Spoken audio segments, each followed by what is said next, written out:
يهده الله فلا مضل له ومن يضلله فلا هادي له وأشهد أن لا إله إلا الله وحده لا شريك له وأشهد أن سيدنا وسندنا ونبينا ومولانا محمدا عبده ورسوله صلى الله تعالى عليه وعلى آله وأصحابه وبارك وسلم تسليما كثيرا كثيرا. أما بعد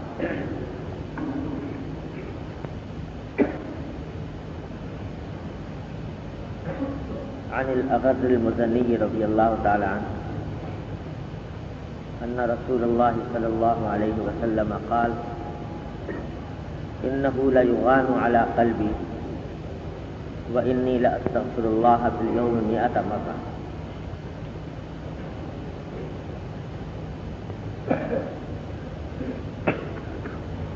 یہاں سے امام نووی رحمۃ اللہ علیہ نے اپنی کتاب کے آخر میں تقریباً یہ باب قائم کیا ہے، باب الاستغفار. استغفار کی فضیلت اور اس کی اہمیت اور اس پر تاکید کے بیان میں اس میں متعدد آیات اور احادیث ذکر کی. پہلی حدیث جو ابھی میں نے پڑھی آپ کے سامنے، وہ ایک صحابی حضرت اغر مزنی رضی اللہ تعالی عنہ سے روایت ہے کہ رسول اللہ صلی اللہ علیہ وسلم نے ارشاد فرمایا انہ لیغان علی قلبی، کبھی کبھی میرے دل پر بھی بادل سا آ جاتا ہے، میرے دل پر بھی کبھی کبھی بادل سا آ جاتا ہے اور میں اللہ جل جلالہ سے ہر روز 100 مرتبہ استغفار کرتا ہوں، مغفرت طلب کرتا ہوں. یہ کون فرما رہے ہیں؟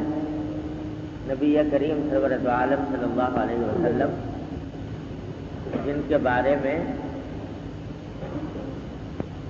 کسی بھی مسلمان کو اس بارے میں شک نہیں ہو سکتا کہ اللہ جل جلالہ نے آپ کو معصوم اور گناہوں سے پاک پیدا فرمایا. کبھی کسی گناہ کا صدور آپ سے ممکن ہی نہیں،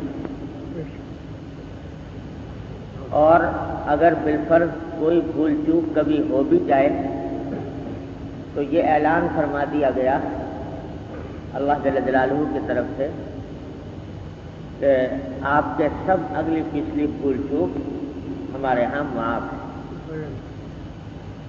غفر اللہ اللہ ما تقدم من ذنبک وما تأخر. جو کچھ اگر کوئی بھول چوک ہو بھی تو وہ اگلی ہو یا پچھلی سب معاف ہے. آپ کے بارے میں یہ اعلان فرما دیا. پھر بھی فرما رہے ہیں کہ میں دن میں 100 مرتبہ استغفار کرتا ہوں. اور علماء کرام نے فرمایا کہ یہاں 100 مرتبہ کا جو لفظ استعمال فرمایا اس سے مراد یہ خاص 100 کی گنتی نہیں ہے، بلکہ کثرت مراد ہے کہ بہت کثرت سے استغفار کرتا ہوں. پتہ نہیں 100 سے زیادہ بھی کرتے ہوں. اور اس بات کی طرف بھی اشارہ فرما دیا کہ کیوں کرتا ہوں، انہ لیغان علی قلبی، کبھی کبھی میرے دل پر بھی بادل سا آ جاتا ہے. کیا لفظ استعمال فرمایا کہ بادل سا آ جاتا ہے میرے دل پر؟ اشارہ اس طرف ہے کہ کبھی کبھی بتقاضائے بشریت خیالات اور وساوس پیدا ہو سکتے ہیں ایک نبی کے دل میں. کوئی آدمی کتنا ہی نیکی اور تقوی کے بلند مقام تک پہنچ جائے لیکن گناہوں کی جھلکیوں سے خالی نہیں ہوتا۔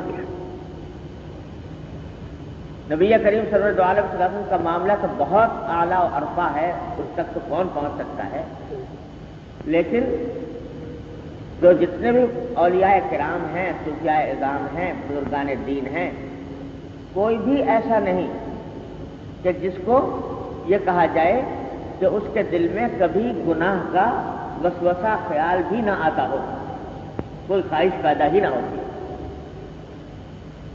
لہذا گناہوں کی جھلکیاں بڑے بڑوں کو آتی ہیں۔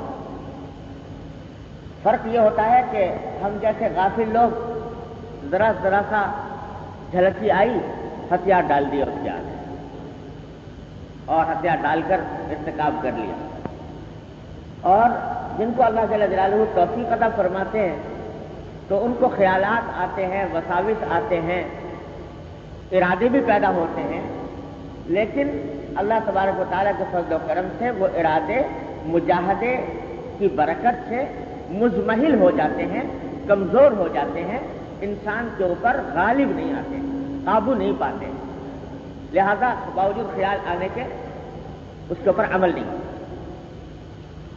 لیکن خیال پھر بھی آتا ہے۔ حضرت یوسف علیہ السلام کے بارے میں قرآن کریم میں فرمایا وَلَقَدْ ہَمَّتْ بِهِ وَهَمَّ بِهَا، ان کے دل میں بھی تھوڑا سا خیال آ گیا تھا، لیکن اللہ جل جلالہ نے محفوظ رکھا۔ تو یہ جو اس طریق میں تصوف اور طریقت کا جو راستہ ہے، اس طریق میں یہ نہ سمجھو کہ رذائل اور گناہوں کا بالکلیہ ازالہ ہو جائے گا، کہ دل میں خیال ہی نہ آئے، بالکلیہ ازالہ نہیں ہوتا، صرف یہ ہے کہ گناہوں کے تقاضے مشق کرنے سے، مجاہدہ کرنے سے مغلوب ہو جاتے ہیں، مزمحل ہو جاتے ہیں، اور ان کا مقابلہ آسان ہو جاتا ہے، جبکہ شروع میں وہ غالب آئے ہوئے ہوتے ہیں انسان کے اوپر۔ تو بڑی سے بڑی کامیابی اس طریق میں یہ ہے کہ وہ تقاضے کمزور پڑ جائیں، انسان کے اوپر غالب نہ آنے پائیں۔ یہ خیال کرنا کہ آئے گا ہی نہیں کبھی خیال، یہ محال ہے، یہ نہیں ہو سکتا۔ اللہ جل جلالہ نے انسان کے دل میں گناہ کا ایک داعیہ پیدا فرمایا ہے، فَأَلْهَمَهَا فُجُورَهَا وَتَقْوَاهَا، قرآن کریم کا کہ ہم نے دل میں الہام کیا فجور کو بھی اور تقویٰ کو بھی، گناہ کا تقاضا بھی دل میں پیدا کیا اور تقویٰ کا تقاضا بھی پیدا کیا۔ یہی تو سارا امتحان ہے۔ اگر گناہ کا تقاضا بالکلیہ مٹ جائے، فنا ہو جائے، زائل ہو جائے، باقی ہی نہ رہے، تو انسان کا کمال کیا ہوا؟ اگر وہ گناہ سے بچ گیا تو کمال کیا ہوا؟ پھر تو کوئی لڑائی تو ہوئی نہ نفس سے نہ شیطان سے، تو مارے گا تو کوئی پیش آیا نہیں۔ جنت کس بات کی؟ جنت تو انعام ہی اس بات کا ہے کہ دل میں تقاضے بھی پیدا ہو رہے ہیں، داعیے بھی آ رہے ہیں، محرکات اٹھ رہے ہیں، لیکن انسان ان کو شکست دے کر، ان کو ڈھا کر، پھر اللہ جل جلالہ کے خوف سے، اللہ جل جلالہ کی عظمت اور خشیت سے ان داعیوں کے اوپر عمل نہیں کرتا، تب ہوتا ہے کمال۔ یہی ہے شیخ سعدی رحمۃ اللہ علیہ فرماتے ہیں، کیا اچھی بات فرمائی کہ وقت پیری گرگ ظالم میں شود پرہیزگار، وقت پیری گرگ ظالم میں شود پرہیزگار، در جوانی توبہ کردن شیوائے پیغمبری، کہ بڑھاپے میں تو ظالم بھیڑیا بھی پرہیزگار بن جاتا ہے، نہ منہ میں دانت نہ پیٹ میں آنت، وہ طاقت ہی نہیں گناہ کرنے کی، ظلم کرنے کی، پرہیزگار نہیں بنے گا تو کیا ہوگا؟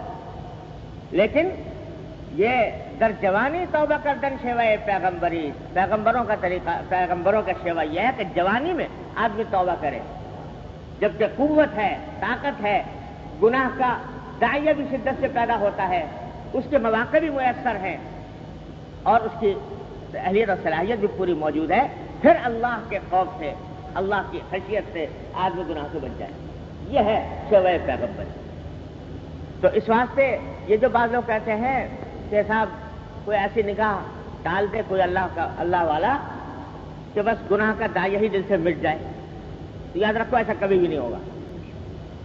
کسی میں طاقت نہیں ہے یہ ایسی نگاہ ڈال دے اور اس نگاہ ڈالنے کے نتیجے میں گناہ کا تقاضا داعیہ مٹ جائے، ختم ہو جائے. یہ نہیں ہوگا.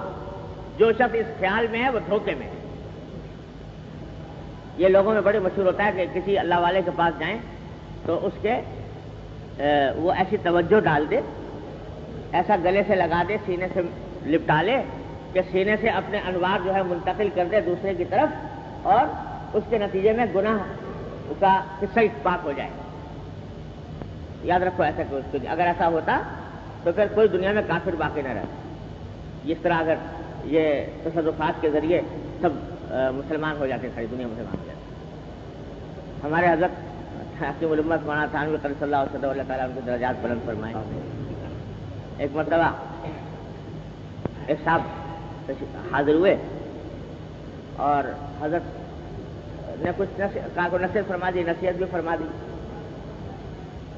تو پھر چلتے ہوئے کہنے لگے کہ حضرت مجھے تو آپ اپنے سینے میں سے کچھ عطا فرما دیں.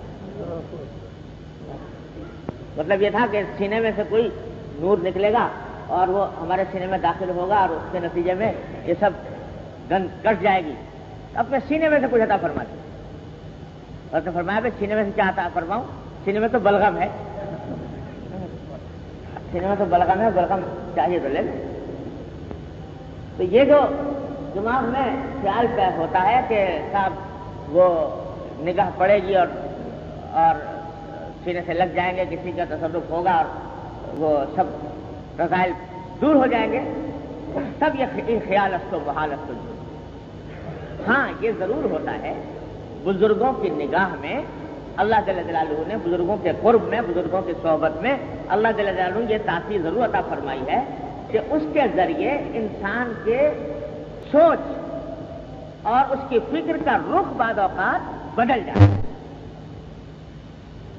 اور اس کے نتیجے میں سوچ کا رخ کا بدل جانے کے نتیجے میں پھر آدمی چل پڑتا ہے راستے کے اوپر، لیکن جو کچھ کرے گا خود ہی. یہ مت سمجھو کہ اس کے تصرف سے کچھ بڑا پار ہو جائے گا. کرنا خود ہی پڑے گا، اپنے اختیار سے کرنا ہوگا، اپنے فعل سے آگے کرنا ہوگا. تو یہ نہیں ہے کہ نظر پڑ جائے. تو خیر عرض یہ کر رہا تھا کہ گناہوں کا بالکل خیالات کا، وساوس کا، خطرات کا، گناہوں کے ارادوں کا بالکل ازالہ نہیں ہو سکتا. کسی بڑے سے بڑے مقام تک پہنچ جائے آدمی نہیں ہو سکتا. ہاں مزمحل کمزور ہو جائے. اسی واسطے یہ بھی فرمایا کہ کوئی آدمی کسی بزرگ کے صحبت میں رہا صدیوں، یعنی سارا سال، اور اللہ تعالیٰ نے اس کی تکمیل بھی فرمائی. یعنی یہ کہ جو بزرگوں سے حاصل کرنے والی چیز ہے وہ حاصل بھی ہو گئی، دل میں خشیت پیدا ہو گئی، تقویٰ حاصل ہو گیا، نسبت مع اللہ، تعلق مع اللہ حاصل ہو گیا. اس کے بعد بھی انسان کو ہر قدم پر اپنی نگرانی رکھنی پڑتی ہے. یہ نہیں کہ صاحب بن گئے اب شیخ اور کسی نے بڑے نے اجازت بھی دے دی اور یہ بھی ہو گیا، اب جناب غافل ہو گئے، کبھی ہم تو پہنچ گئے مقام تک، اب اس کے بعد ہمارا شیطان نفس کچھ نہیں بگاڑ سکتا. ایسا نہیں ہے. وہ اس شیخ کی برکت سے یہ ضرور ہوا کہ وہ کمزور پڑ گیا داعیہ، لیکن نگرانی ہر وقت رکھنی پڑتی ہے کہ کسی وقت بھی یہ جو داعیہ ہے یہ آدمی کو زندہ ہو کر پھر پریشان کر سکتا ہے، خرابی میں ڈال سکتا ہے. اس لیے فرمایا کہ اندری راہ می تراشو می خراش، اندری راہ می تراشو می خراش، تا دمے آخر دمے فارغ مباد، تا دمے آخر دمے فارغ مباد. آخری سانس آنے تک کسی وقت بھی فارغ ہو کر غافل ہو کر مت بیٹھو. کسی وقت بھی یہ نفس انسان کو دھوکہ دے سکتا ہے. اللہ مولانا رومی رحمۃ اللہ علیہ نے ایک قصہ لکھا ہے مثنوی میں. فرماتے ہیں کہ ایک لکڑہارا تھا، وہ لکڑیاں کاٹا کرتا تھا، تو لکڑیاں کاٹ کے لاتا اور لا کر بیچا کرتا تھا. تو ایک مرتبہ جنگل سے وہ لکڑیاں کاٹ کے لایا تو اس لکڑیوں میں کہیں ایک سانپ لپٹ کے آ گیا. سانپ جو تھا بالکل لپٹ کے آ گیا. خیال نہ ہوا کہ ایک لکڑیوں میں سانپ بھی آ گیا ہے. جب گھر لا کے دیکھا تو لکڑیوں کے ساتھ ایک سانپ، لیکن تھا بالکل مردہ، حرکت ہی نہیں تھی. تو اس نے کہا یہ مردہ سانپ ہے اور اس واسطے اس کی طرف کوئی خاص توجہ نہیں دی، وہیں رکھ دیا اس کو اپنے گھر میں، کوئی باہر پھینکنے کی اور ضرورت نہیں سمجھی. تو مردہ سانپ ہے، کیا نقصان پہنچائے گا. کہتے ہیں رات کو جب لا کے رکھا وہاں تو گھر میں گرمائی ہوئی، وہ گرمائی ہوتے ہوتے اس کے اندر حرکت پیدا ہو گئی اور حرکت پیدا ہو کر اس نے چلنا شروع کر دیا، اور پھر یہاں تک کہ آگے بڑھ کے وہ لکڑہارا غافل تھا، لیٹا ہوا تھا، جا کر اس لکڑہارے کو ڈس لیا. تو ڈس لیا. اب وہ لوگ پریشان کہ یا اللہ یہ سانپ تو مردہ تھا، اچانک سے کہاں سے زندہ ہو گیا اور آ کر اسے ڈس لیا. تو مولانا رومی رحمۃ اللہ علیہ فرماتے ہیں کہ نفس کا بھی انسان کے یہی حال ہے. یہ جب کسی اللہ والے کے صحبت میں رہ کر انسان مجاہدے کرتا ہے، ریاضتیں کرتا ہے، تو مجاہدے ریاضت کے نتیجے میں یہ نفس جو ہے یہ کمزور ہو جاتا ہے، اس کے نس بل ڈھیلے ہو جاتے ہیں، ایسا لگتا ہے جیسے مردہ ہو گیا، لیکن حقیقت میں مردہ نہیں ہوتا، بلکہ کسی وقت بھی اگر اس سے غفلت برتی تو وہ زندہ ہو کر ڈس لے گا تمہیں. تو مولانا فرماتے ہیں کہ نفس اجدر ہاس او کہ مرداس، نفس اجدر ہاس او کہ مرداس از غم بے آلتی افسرداس. کہ یہ نفس جو ہے انسان کا یہ بھی اژدہا کی مانند ہے، ابھی مرا ورا نہیں ہے، یہ محض از غم بے آلتی افسرداس، کیونکہ ذرا ٹھٹر گیا ہے، اس کو ذرا چوٹیں پڑی ہیں مجاہدے کی، اس واسطے افسردہ پڑا ہوا ہے، کسی وقت بھی اگر زندہ ہو گیا ڈس لے جائے.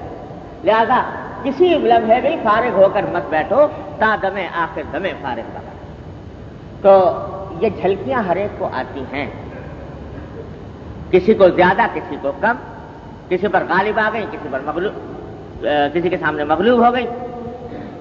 لیکن جس طرح اللہ تبارک و تعالیٰ نے یہ دو زہریلی چیزیں پیدا فرمائی ہیں، ایک نفس ایک شیطان، یہ دو زہریلی چیزیں ہیں جو انسان کو خراب کرتی رہتی ہیں، پریشان کرتی رہتی ہیں اور عذاب کی طرف اللہ بچائے، جہنم کی طرف لے جانا چاہتی ہیں. تو جہاں اللہ تعالیٰ نے یہ دو زہریلی چیزیں پیدا فرمائی، ان دونوں کا تریاق بھی بڑا زبردست پیدا فرمایا. اللہ جل جلالہ کی حکمت سے یہ بعید تھا کہ زہر پیدا فرمائے، تریاق پیدا نہ کرے. تو زہر یہاں پیدا کیا تو تریاق بھی پیدا کیا. تریاق بھی اتنا آسان کہ فوراً اس زہر کا ستیہ ناش ہو جائے. کیا ہے؟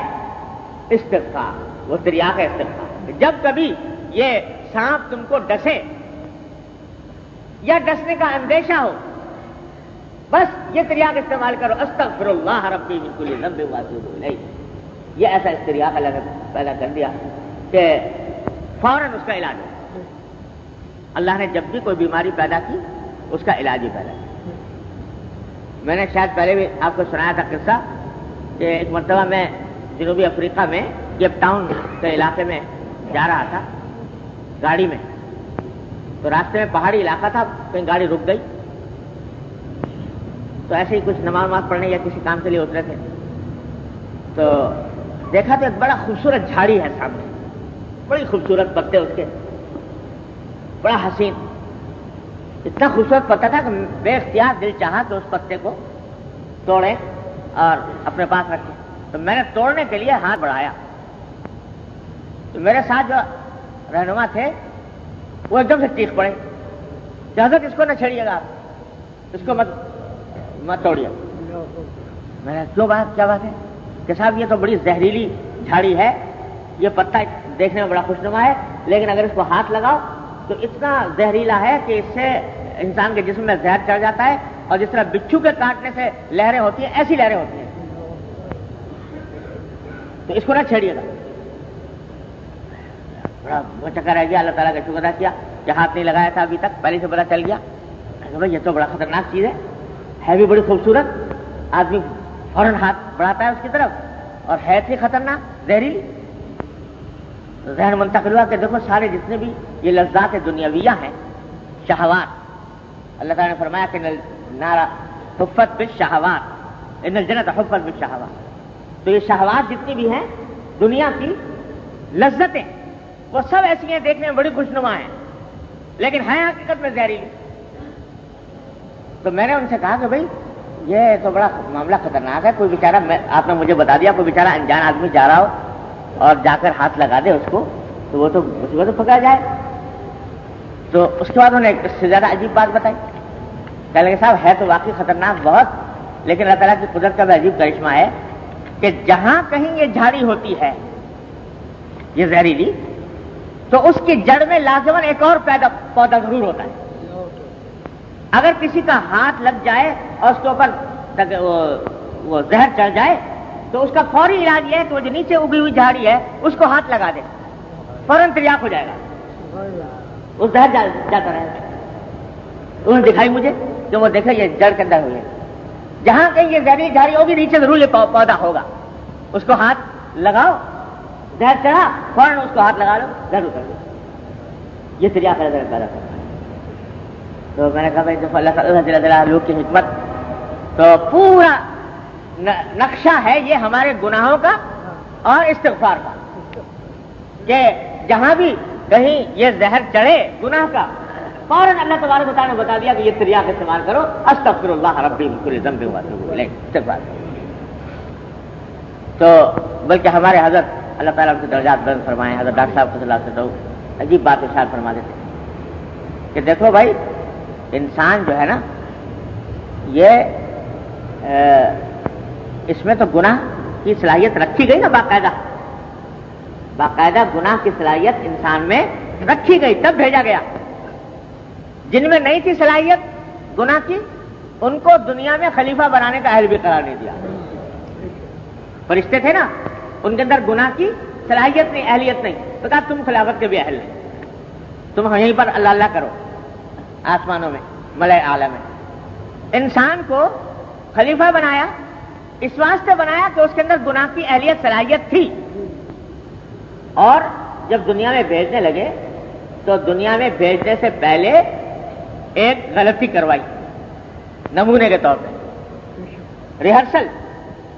یہ دنیا میں بھیجنے سے پہلے وہیں جنت میں یہ ایک غلطی بطور مشق کے کروائی گئی. کہا تھا کہ بھئی اس درخت کو مت کھانا, یہ درخت جو ہے یہ منع ہے تمہارے لیے, ساری جنت کی نعمتیں تمہارے لیے حلال ہیں, بس اس کے پاس مت پھٹکنا, اس کو مت کھانا.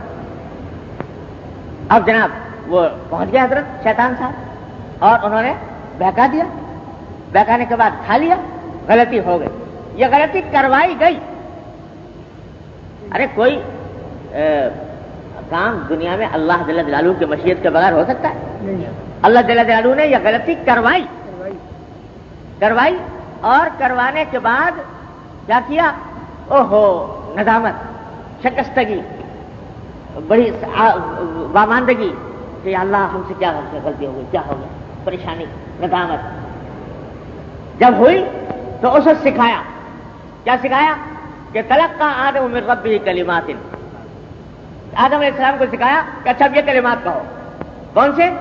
ربنا ظلمنا انفسنا وان لم تغفر لنا وترحمنا لنكونن من الخاسرین. تو قرآن میں باقاعدہ بتایا گیا کہ ہم نے سکھائے یہ کلمات, اللہ تعالیٰ نے سکھائے, بغیر سکھائے بھی تو معاف کر دیتے نا. ان کے قدرت میں تو یہ بھی تھا کہ نہیں تھا کہ آدمی کو یہ کلمات کہے بغیر معاف کر دیتے, کہ ہم نے چلو معاف کر دیا تو جاؤ چھٹی. نہیں, سکھائے, یہ کہو ربنا ظلمنا انفسنا وان لم تغفر لنا وترحمنا لنكونن من الخاسرین. یہ کلمات سکھائے. تو کیوں سکھائے؟ حضرت ہمارے فرما دیتے کہ یہ ساری بس یہیں پہ کرا دی کہ دنیا میں یہ ہونا ہے, جاؤ گے تو دنیا میں یہ ہونا ہے کہ شیطان آئے گا, نفس آئے گا, کبھی کوئی غلطی کرائے گا, کبھی کوئی غلطی کرائے گا. تو ہم تمہیں جب یہ بتا رہے ہیں کہ یہ زہر ہم نے پیدا کیا ہے, تو جب تک یہ تریاق ساتھ نہیں لے کے جاؤ گے اس وقت تک زندگی دنیا میں صحیح نہیں گزار. جاتے رہو خلیفہ بن کر, ابھی خلافت کا تاج تمہارے سر پر نہیں رکھا جا سکتا, پہلے غلطی کرو. جب غلطی کی تو اس کے بعد کہا گیا کہ یہ استغفار کرو. غلطی اور استغفار جب دونوں چیزیں سکھا دی تو کہا اب جاؤ اہبطوا منہا جمیعا, اب جاؤ نیچے, اہبطوا منہا جمیعا, نیچے جاؤ. نیچے جا کر وہاں پر یہ سب نقشہ آئے گا تمہارے سامنے. یہ جو جس نے تم کو یہاں بہکایا تھا وہاں بھی بہکائے گا, جو خیالات یہاں آئے تھے وہاں پر بھی آئیں گے. لیکن اگر کبھی ڈسے تو فوراً وہی کام کرو جو تمہیں سکھایا گیا, ربنا ظلمنا انفسنا وَإِن لَّمْ تَغْفِرْ لَنَا وَتَرْحَمْنَا لَنَكُونَنَّ مِنَ الْخَاسِرِينَ، یہ استغفار ہے۔ تو جب دنیا میں بھیجا تریاق دے کے بھیجا، ایسا تریاق جس کو حاصل کرنے میں کوئی مشقت نہیں، کوئی محنت نہیں، فوراً زبان سے آدمی استغفار پڑھ لے تو انشاءاللہ تعالیٰ معافی کا راستہ نکل آئے گا۔ تو یہ ایسی عجیب و غریب چیز ہے استغفار۔ یہاں یہ بھی عرض کر دوں کہ دیکھیں دو لفظ ہوتے ہیں، ایک ہے توبہ اور ایک ہے استغفار، دونوں لفظ استعمال ہوتے ہیں نا۔ توبہ اصل چیز توبہ ہے اور استغفار اس کی طرف جانے والا ایک راستہ ہے۔ توبہ جو ہوتی ہے، جیسا کہ آپ نے سنا ہوگا، 3 چیزوں کا مجموعہ ہوتی ہے توبہ۔ جب تک 3 چیزیں نہ ہوں تو توبہ کامل نہیں ہوتی۔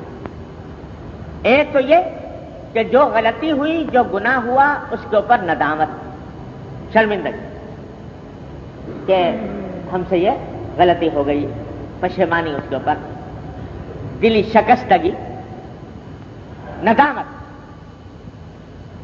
دوسری چیز کہ جو غلطی ہو گئی اس کو فی الحال فوراً ترک کر دے، چھوڑ دے، کہ جو ہو گئی پچھلی ہو گئی لیکن اب نہیں کرنا، حال میں اس کو چھوڑ دینا۔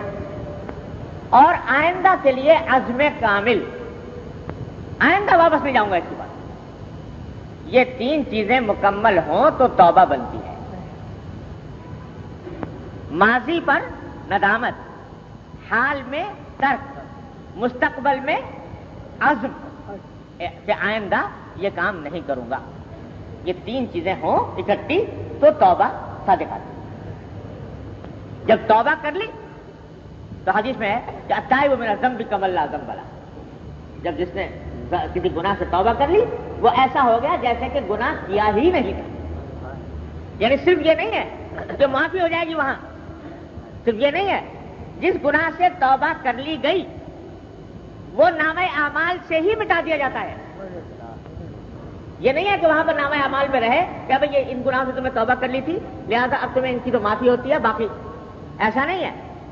اللہ تعالیٰ کی رحم دیکھو، کرم دیکھو کہ وہ جب توبہ کر لیتا ہے کوئی بندہ تو اس کے نامہ اعمال سے ہی مٹا دیتے ہیں، آخرت میں اس کا ذکر فکر ہی نہیں ہوگا کہ یہ کیا بھی تھا کبھی، تو کمل لا ذنب لہ، جیسے کہ اس کا گناہ تھا ہی نہیں۔ بلکہ میں نے اپنے شیخ سے سنا رحمہ اللہ تعالی، یعنی خود کسی کتاب میں نہیں پڑھا، شیخ سے سنا ہے کہ فرماتے ہیں کہ جب اللہ تعالیٰ نے 2 فرشتے مقرر کر رکھے ہیں، کرامن کاتبین جن کو کہا جاتا ہے، انسان کی نیکیاں بھی لکھتے ہیں اور برائیاں بھی لکھتے ہیں۔ تو اگر کوئی بندہ کوئی نیک عمل کرتا ہے تو جو نیکی لکھنے والا فرشتہ ہے وہ جھٹ لکھ لیتا ہے اس کو فوراً، یعنی اس میں تاخیر نہیں کرتا لکھنے میں۔ تو یہ نیکی والا فرشتہ جو ہوتا ہے نا دائیں جانب اور بدی لکھنے والا فرشتہ بائیں جانب، 2 فرشتے ہوتے ہیں۔ اللہ جل جلالہ نے ان میں سے دائیں والے کو بائیں والے کا امیر بنایا۔ اللہ تعالیٰ کا حکم ہے جہاں بھی کہیں 2 آدمی ہو تو ان میں سے ایک آدمی امیر ہو، دوسرا مامور ہو۔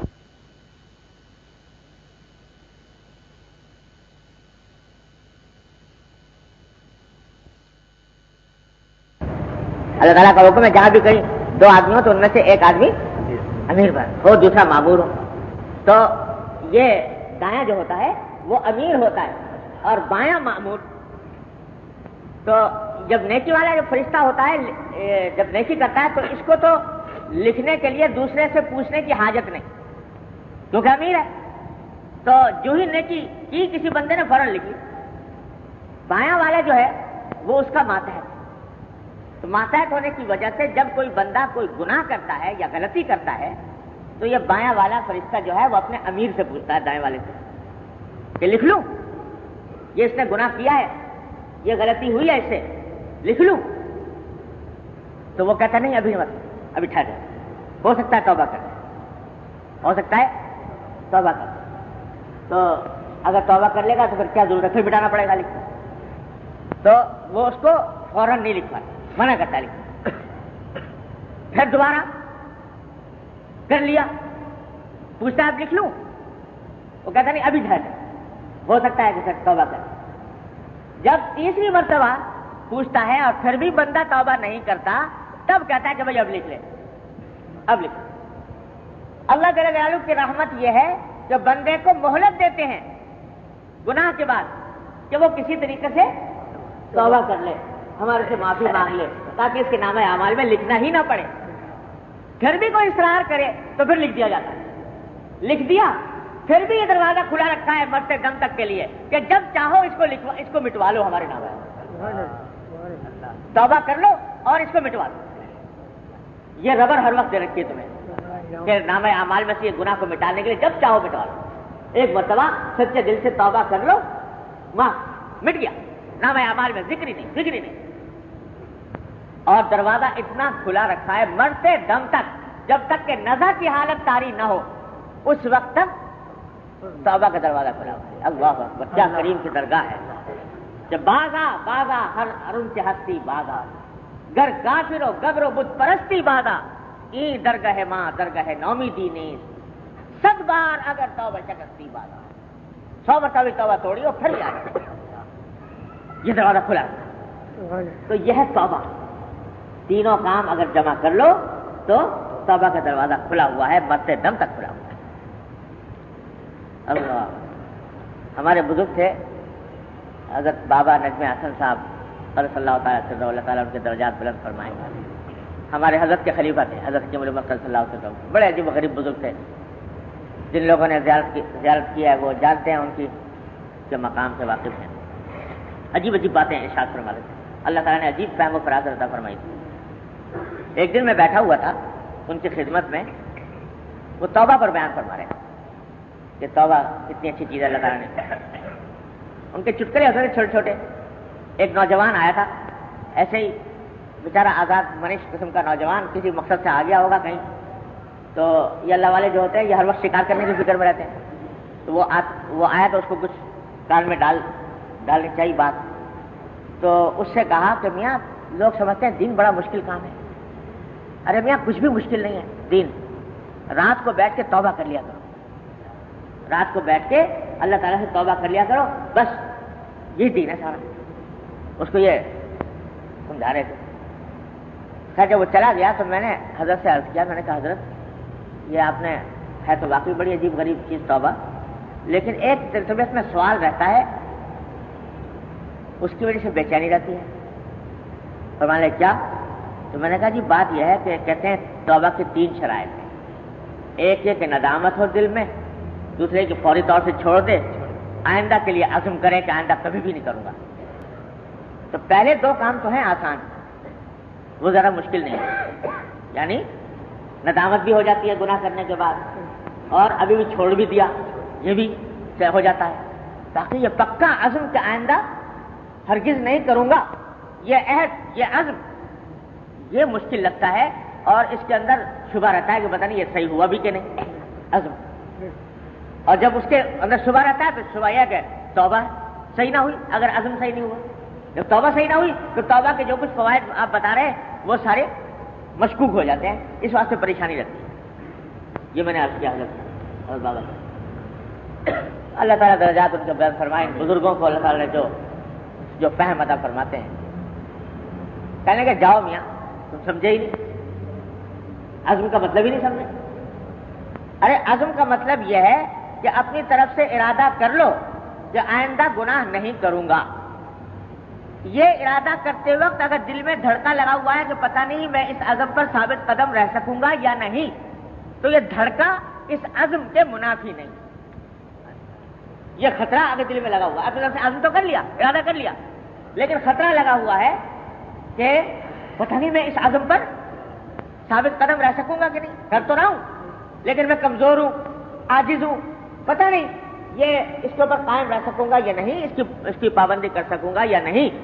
تو یہ خطرہ دل میں پیدا ہونے سے توبہ میں کوئی نقص نہیں آتا اگر ارادہ اپنی طرف سے پکا کر لیا ہے. اور یہ جو خطرہ دل میں لگا ہے تو ساتھ اس کا علاج یہ ہے کہ فوراً توبہ کرنے کے ساتھ ساتھ اللہ جل جلالہ سے دعا کر لو کہ یا اللہ عزم تو کر رہا ہوں مگر میرا عزم کیا، میں کیا، میرا ارادہ کیا، میں کیا، میری ہمت کیا. اپنے سے ارادہ کر رہا ہوں لیکن میں کمزور ہوں، پتہ نہیں اس پر ثابت قدم رہ سکوں یا اللہ آپ ہی ثابت قدم کر دیجیے مجھے، آپ ہی استقامت عطا فرما۔ تو جو کوئی دھڑکا خطرہ لگ رہا ہے وہ اس دعا سے زائل کر دیں، یہ فرمایا حضرت۔ اور حقیقت یہ ہے کہ جب سے انہوں نے یہ بات ارشاد فرمائی تو دل میں ٹھنڈک پڑ گئی کہ الحمدللہ واقعی یہ کوئی اتنا زیادہ مشکل کام نہیں ہے جتنا ہم سمجھتے ہیں کہ صاحب ارے بھائی اپنے طرف سے ارادہ کر لو، نہیں کریں گے، کر لیا، اب خطرہ ہے کہ پتہ نہیں ثابت قدم رہوں گا کہ نہیں رہوں گا۔ اللہ جلالہ سے دعا مانگ لو کہ یا اللہ میں کیا، میرا ارادہ کیا، میں کب تک، میں کہاں اس کو ثابت قدم رہ سکتا ہوں بغیر آپ کی توفیق سے۔ آپ ہی اپنی رحمت سے مجھے ہمت دے دیجیے، حوصلہ دے دیجیے، توفیق عطا فرما دیجیے کہ ثابت قدم۔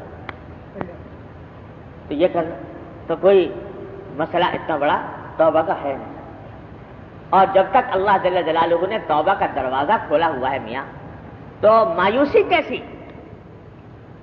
یہ مایوسی کیسی، یہ جو بعض اوقات ہم لوگوں کو یہ دل میں یہ پیدا ہونے سے بھائی ہم تو پتہ نہیں بڑے مردود مقہور ہو گئے، ہم سے تو کچھ بنتا بناتا نہیں ہے، گناہوں میں مبتلا ہیں، فلاں میں مبتلا ہیں، مایوسی دل میں پیدا ہو جاتی ہے۔ یہ مایوسی بھی شیطان کا حربہ ہے، یہ شیطان دل میں مایوسی پیدا کر کے انسان کو بے عمل بنانا چاہتا ہے۔ ارے جس بندے کا مالک اتنا رحمان و رحیم ہو کہ مرتے دم تک دروازہ توبہ کا کھولا ہوا ہے کہ تمہارے نامہ اعمال تک سے مٹا دیں گے، وہ مایوس ہو، وہ کہے کہ صاحب میرے لیے کیا راستہ ہے؟ کوئی مایوسی کا راستہ نہیں، سیدھا یہ ہے کہ اللہ جل جلالہ کے حضور حاضر ہو، استغفار کرو، توبہ کرو۔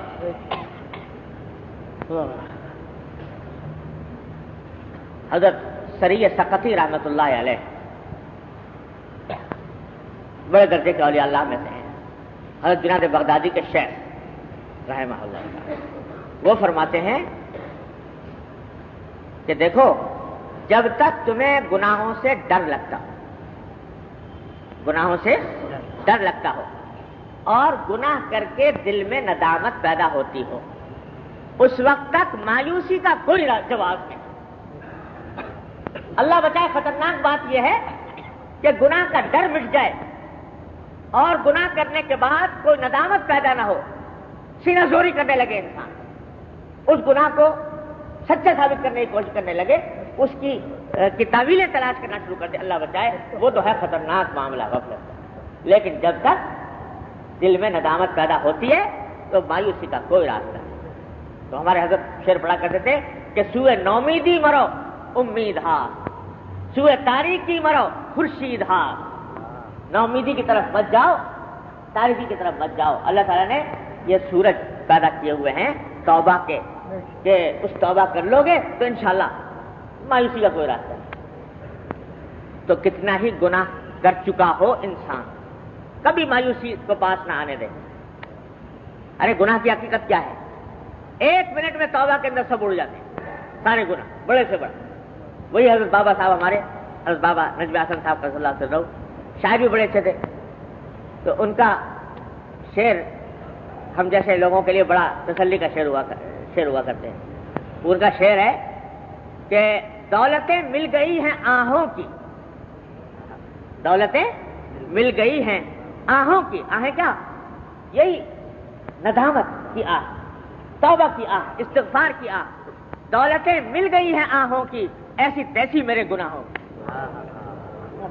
کہ جب اللہ تبارک و تعالیٰ نے یہ آہ کی دولت دے دی، اللہ جل جلالہ نے یہ نعمت عطا فرما دی کہ دل سلگ رہا ہے ندامت سے، اللہ جل جلالہ کے حضور انسان حاضر ہے اور اپنے گناہوں کی معافی مانگ رہا ہے اور ندامت کا اظہار کر رہا ہے، تو پھر یہ گناہ یہ کیا کر لیں گے ہمارا اثر؟ دولتیں مل گئی ہیں آہوں کی، ایسی تیسی میرے گناہوں۔ تو اللہ تبارک و تعالیٰ نے یہ توبہ کا راستہ، استغفار کا راستہ ایسا رکھ دیا ہمارے لیے، آپ کے لیے، کہ مایوسی کا کوئی گزر نہیں۔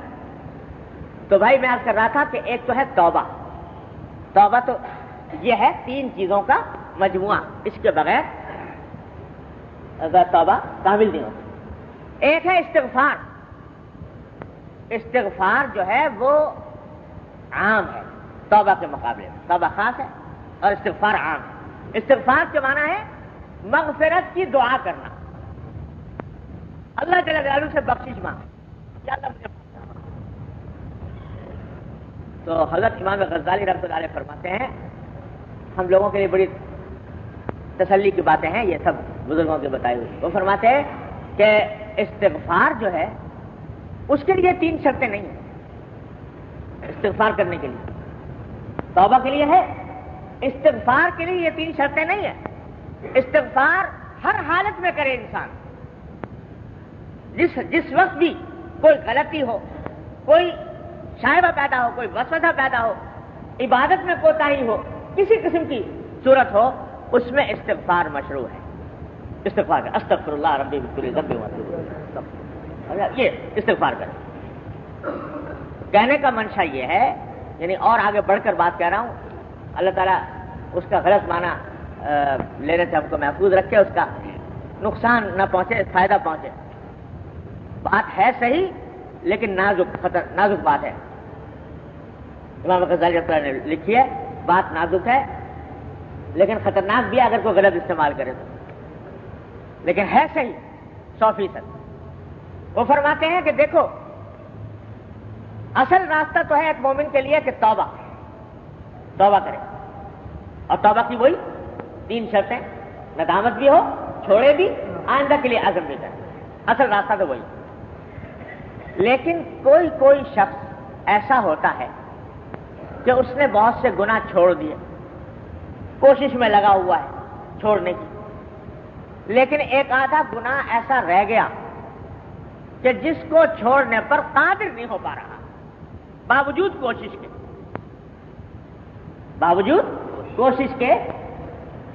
یعنی باوجود کوشش کے قادر نہیں ہو پا رہا، اپنی طرف سے محنت کر رہا ہے لیکن مغلوب ہے، مقہور ہے، ماحول سے، حالات سے، کسی وجہ سے چھوڑ نہیں پا رہا کسی طرح. تو کیا ایسا شخص مایوس ہو جائے، نا امید ہو جائے کہ میں تو یہ چھوڑنے پر قادر نہیں ہوا، میں تو تباہ ہو گیا؟ دیکھو آج کل ایسے لوگ ہیں، مثلا میں مثال دیتا ہوں کہ بینک میں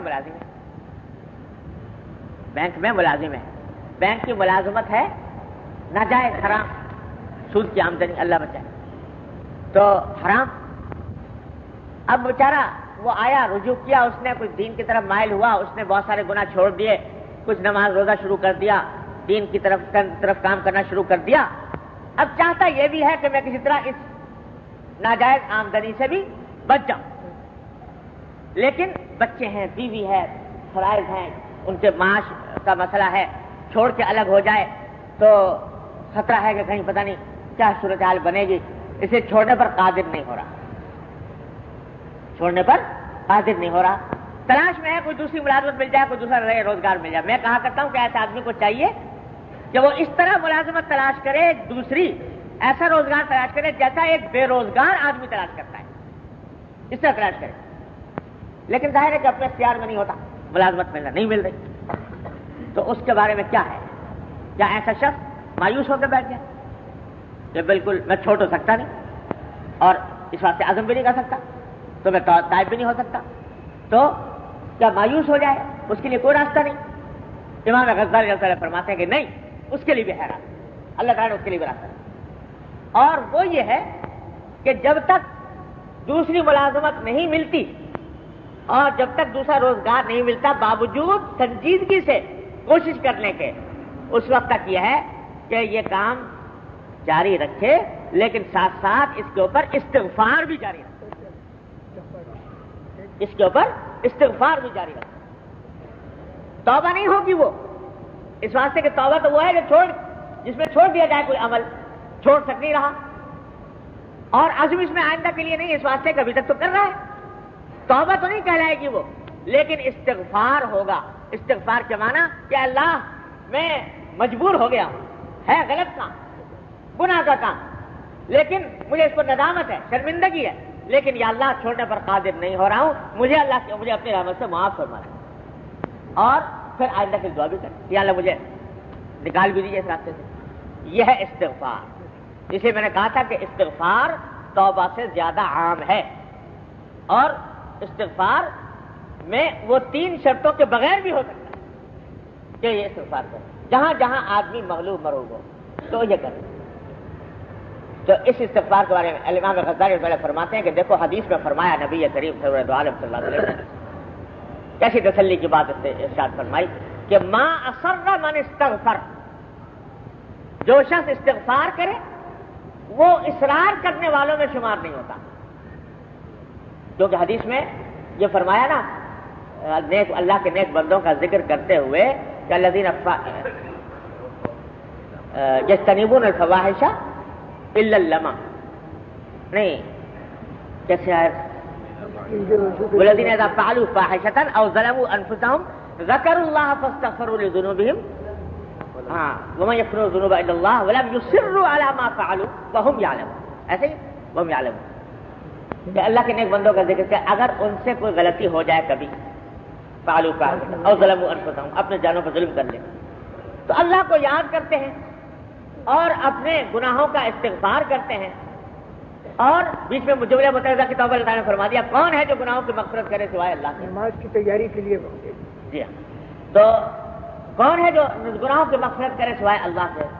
اور ولم یصروا علی ما فعلوا، اور وہ جو کچھ کیا ہے انہوں نے اس کے اوپر اصرار نہیں کرتے، جو کچھ گناہ کیا اس پر اصرار نہیں کرتے، تو اس کی طرف اشارہ کر کے فرمایا نبی کریم سرور دو عالم صلی اللہ علیہ وسلم کہ ما اقر من استغفر، جو استغفار کر رہا ہو وہ اصرار کرنے والوں میں شامل نہیں ہو، تو اس واسطے فرمایا کہ استغفار تو ہر حال میں کرتے ہی رہنا چاہیے، کسی غلطی پر اگر چھوڑنے پر قدرت نہیں ہو رہی تب بھی استغفار نہ چھوڑے، کرتا رہے، بلکہ یہ فرمایا بزرگوں نے کہ جس زمین پر گناہ یا غلطی سرزد ہوئی ہے اسی زمین پر استغفار بھی کر لو، کیوں؟ اس لیے کہ وہ زمین جب گواہی دے گی گناہ کی تو ساتھ ساتھ تمہارے استغفار کی بھی گواہی دے گی، کہ ہمارے سامنے اس نے استغفار بھی کر لیا۔ تو بھائی یہ استغفار جو ہے وہ ایسی چیز ہے، اگر آپ کو ضرورت ہے تشریف لے جائے نا،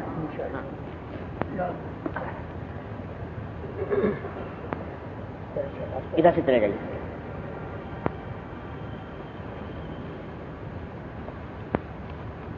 کتنی دیر ہے؟ استغفر اللہ۔ تو اس واسطے بھائی یہ استغفار بڑی نعمت اللہ تعالی عنہ نے عطا فرمائی ہے، اس کو حرز جان بنائے، تکیہ کلام بنائے استغفار، استغفر اللہ استغفر اللہ، اور یعنی برائیوں سے گناہوں سے تو استغفار ہوتا ہی ہے، ارے ہماری تو طاعت سے بھی استغفار، جو کچھ طاعت بن پڑے اس کے بعد استغفار کہ جو کچھ غلطی ہوئی اللہ اس کو معاف فرما دیجیے۔ تو نبی کریم صلی اللہ علیہ وسلم فرماتے ہیں کہ میرے دل پر بھی کبھی کبھی بادل سا آ جاتا ہے اور میں اس کو استغفار سے دور کرتا ہوں 100 مرتبہ۔ تو بتاؤ تم کس شمار قطار میں ہیں؟ 100 مرتبہ نبی کریم صلی اللہ علیہ وسلم استغفار فرما رہے ہیں تو تم کس شمار قطار میں ہیں؟ اس لیے صبح شام استغفار کا معمول بنے، چلتے پھرتے اٹھتے بیٹھتے استغفار کی کثرت کریں، اور صیغہ کوئی متعین نہیں استغفار کا، استغفر اللہ ربی من کل ذنب واتوب الیہ، یہ ایک عام صیغہ ہے، صرف استغفر اللہ کہہ دو وہ بھی ٹھیک ہے، اور بہتر یہ ہے کہ وہ سید الاستغفار جو حدیث میں آیا ہے اس کو یاد کر لے آدمی اور اس کو معمول بنائے۔ سید الاستغفار یہ کلمہ ہے، کیسے اللہم انت ربی لا الہ الا انت، کیسے ہے انت خلقتنی وانا عبدک وعلی عہدک ووعدک ما استطعت اعوذ بک من شر ما صنعت ابوء الیک بنعمتک علی وابوء لک بذنبی فاغفر لی ذنوبی فانہ لا یغفر الذنوب الا انت۔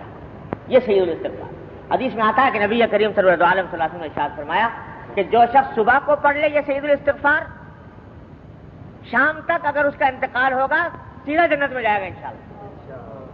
شام کو پڑھ لے تو صبح تک اگر انتقال ہوگا سیدھا جنت میں جائے گا انشاءاللہ۔ تو صبح شام اس کو معمول بنائے سید الاستغفار، اللہم انت ربی لا الہ الا انت وانا عبدک وعلی عہدک ووعدک ما استطعت الی آخرہ، سب کی کتابوں میں چھپا ہوا ہے، ہمارے حضرت کے اسوہ رسول اکرم صلی اللہ علیہ وسلم میں بھی ہے، میری کتاب آسان نیکیاں چھپی ہوئی ہے اس کے اندر بھی لکھا ہوا ہے، تو اس کو یاد کر لینا چاہیے، زیادہ مشکل نہیں ہے، لمبا نہیں ہے، چھوٹا سا ہے، اور صبح شام اپنے معمولات میں اس کو شامل کریں۔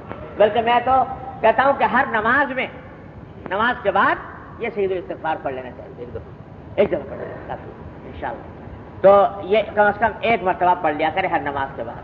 اللہ تبارک و تعالیٰ جب حضور اقدس نبی کریم صلی اللہ علیہ وسلم نے فرمایا سید الاستغفار، اتنا بڑا لقب دیا اس کو کہ تمام استغفارات کا سردار ہے یہ، تو اللہ تبارک و تعالیٰ نے جب یہ کلمات اپنے نبی کو سکھائے اور نبی اپنی امت کو سکھا رہا ہے کہ جن کلمات سے استغفار کیا کرو، ارے تو کچھ منظوری ہوگا اللہ تبارک و تعالیٰ کو ان کلمات کے پیچھے کہ اللہ تبارک و تعالیٰ نوازنا ہی چاہتے ہیں، انشاءاللہ مغفرت کرنا چاہتے ہیں، اس کو اپنے معمولات میں شامل کر لیا جائے۔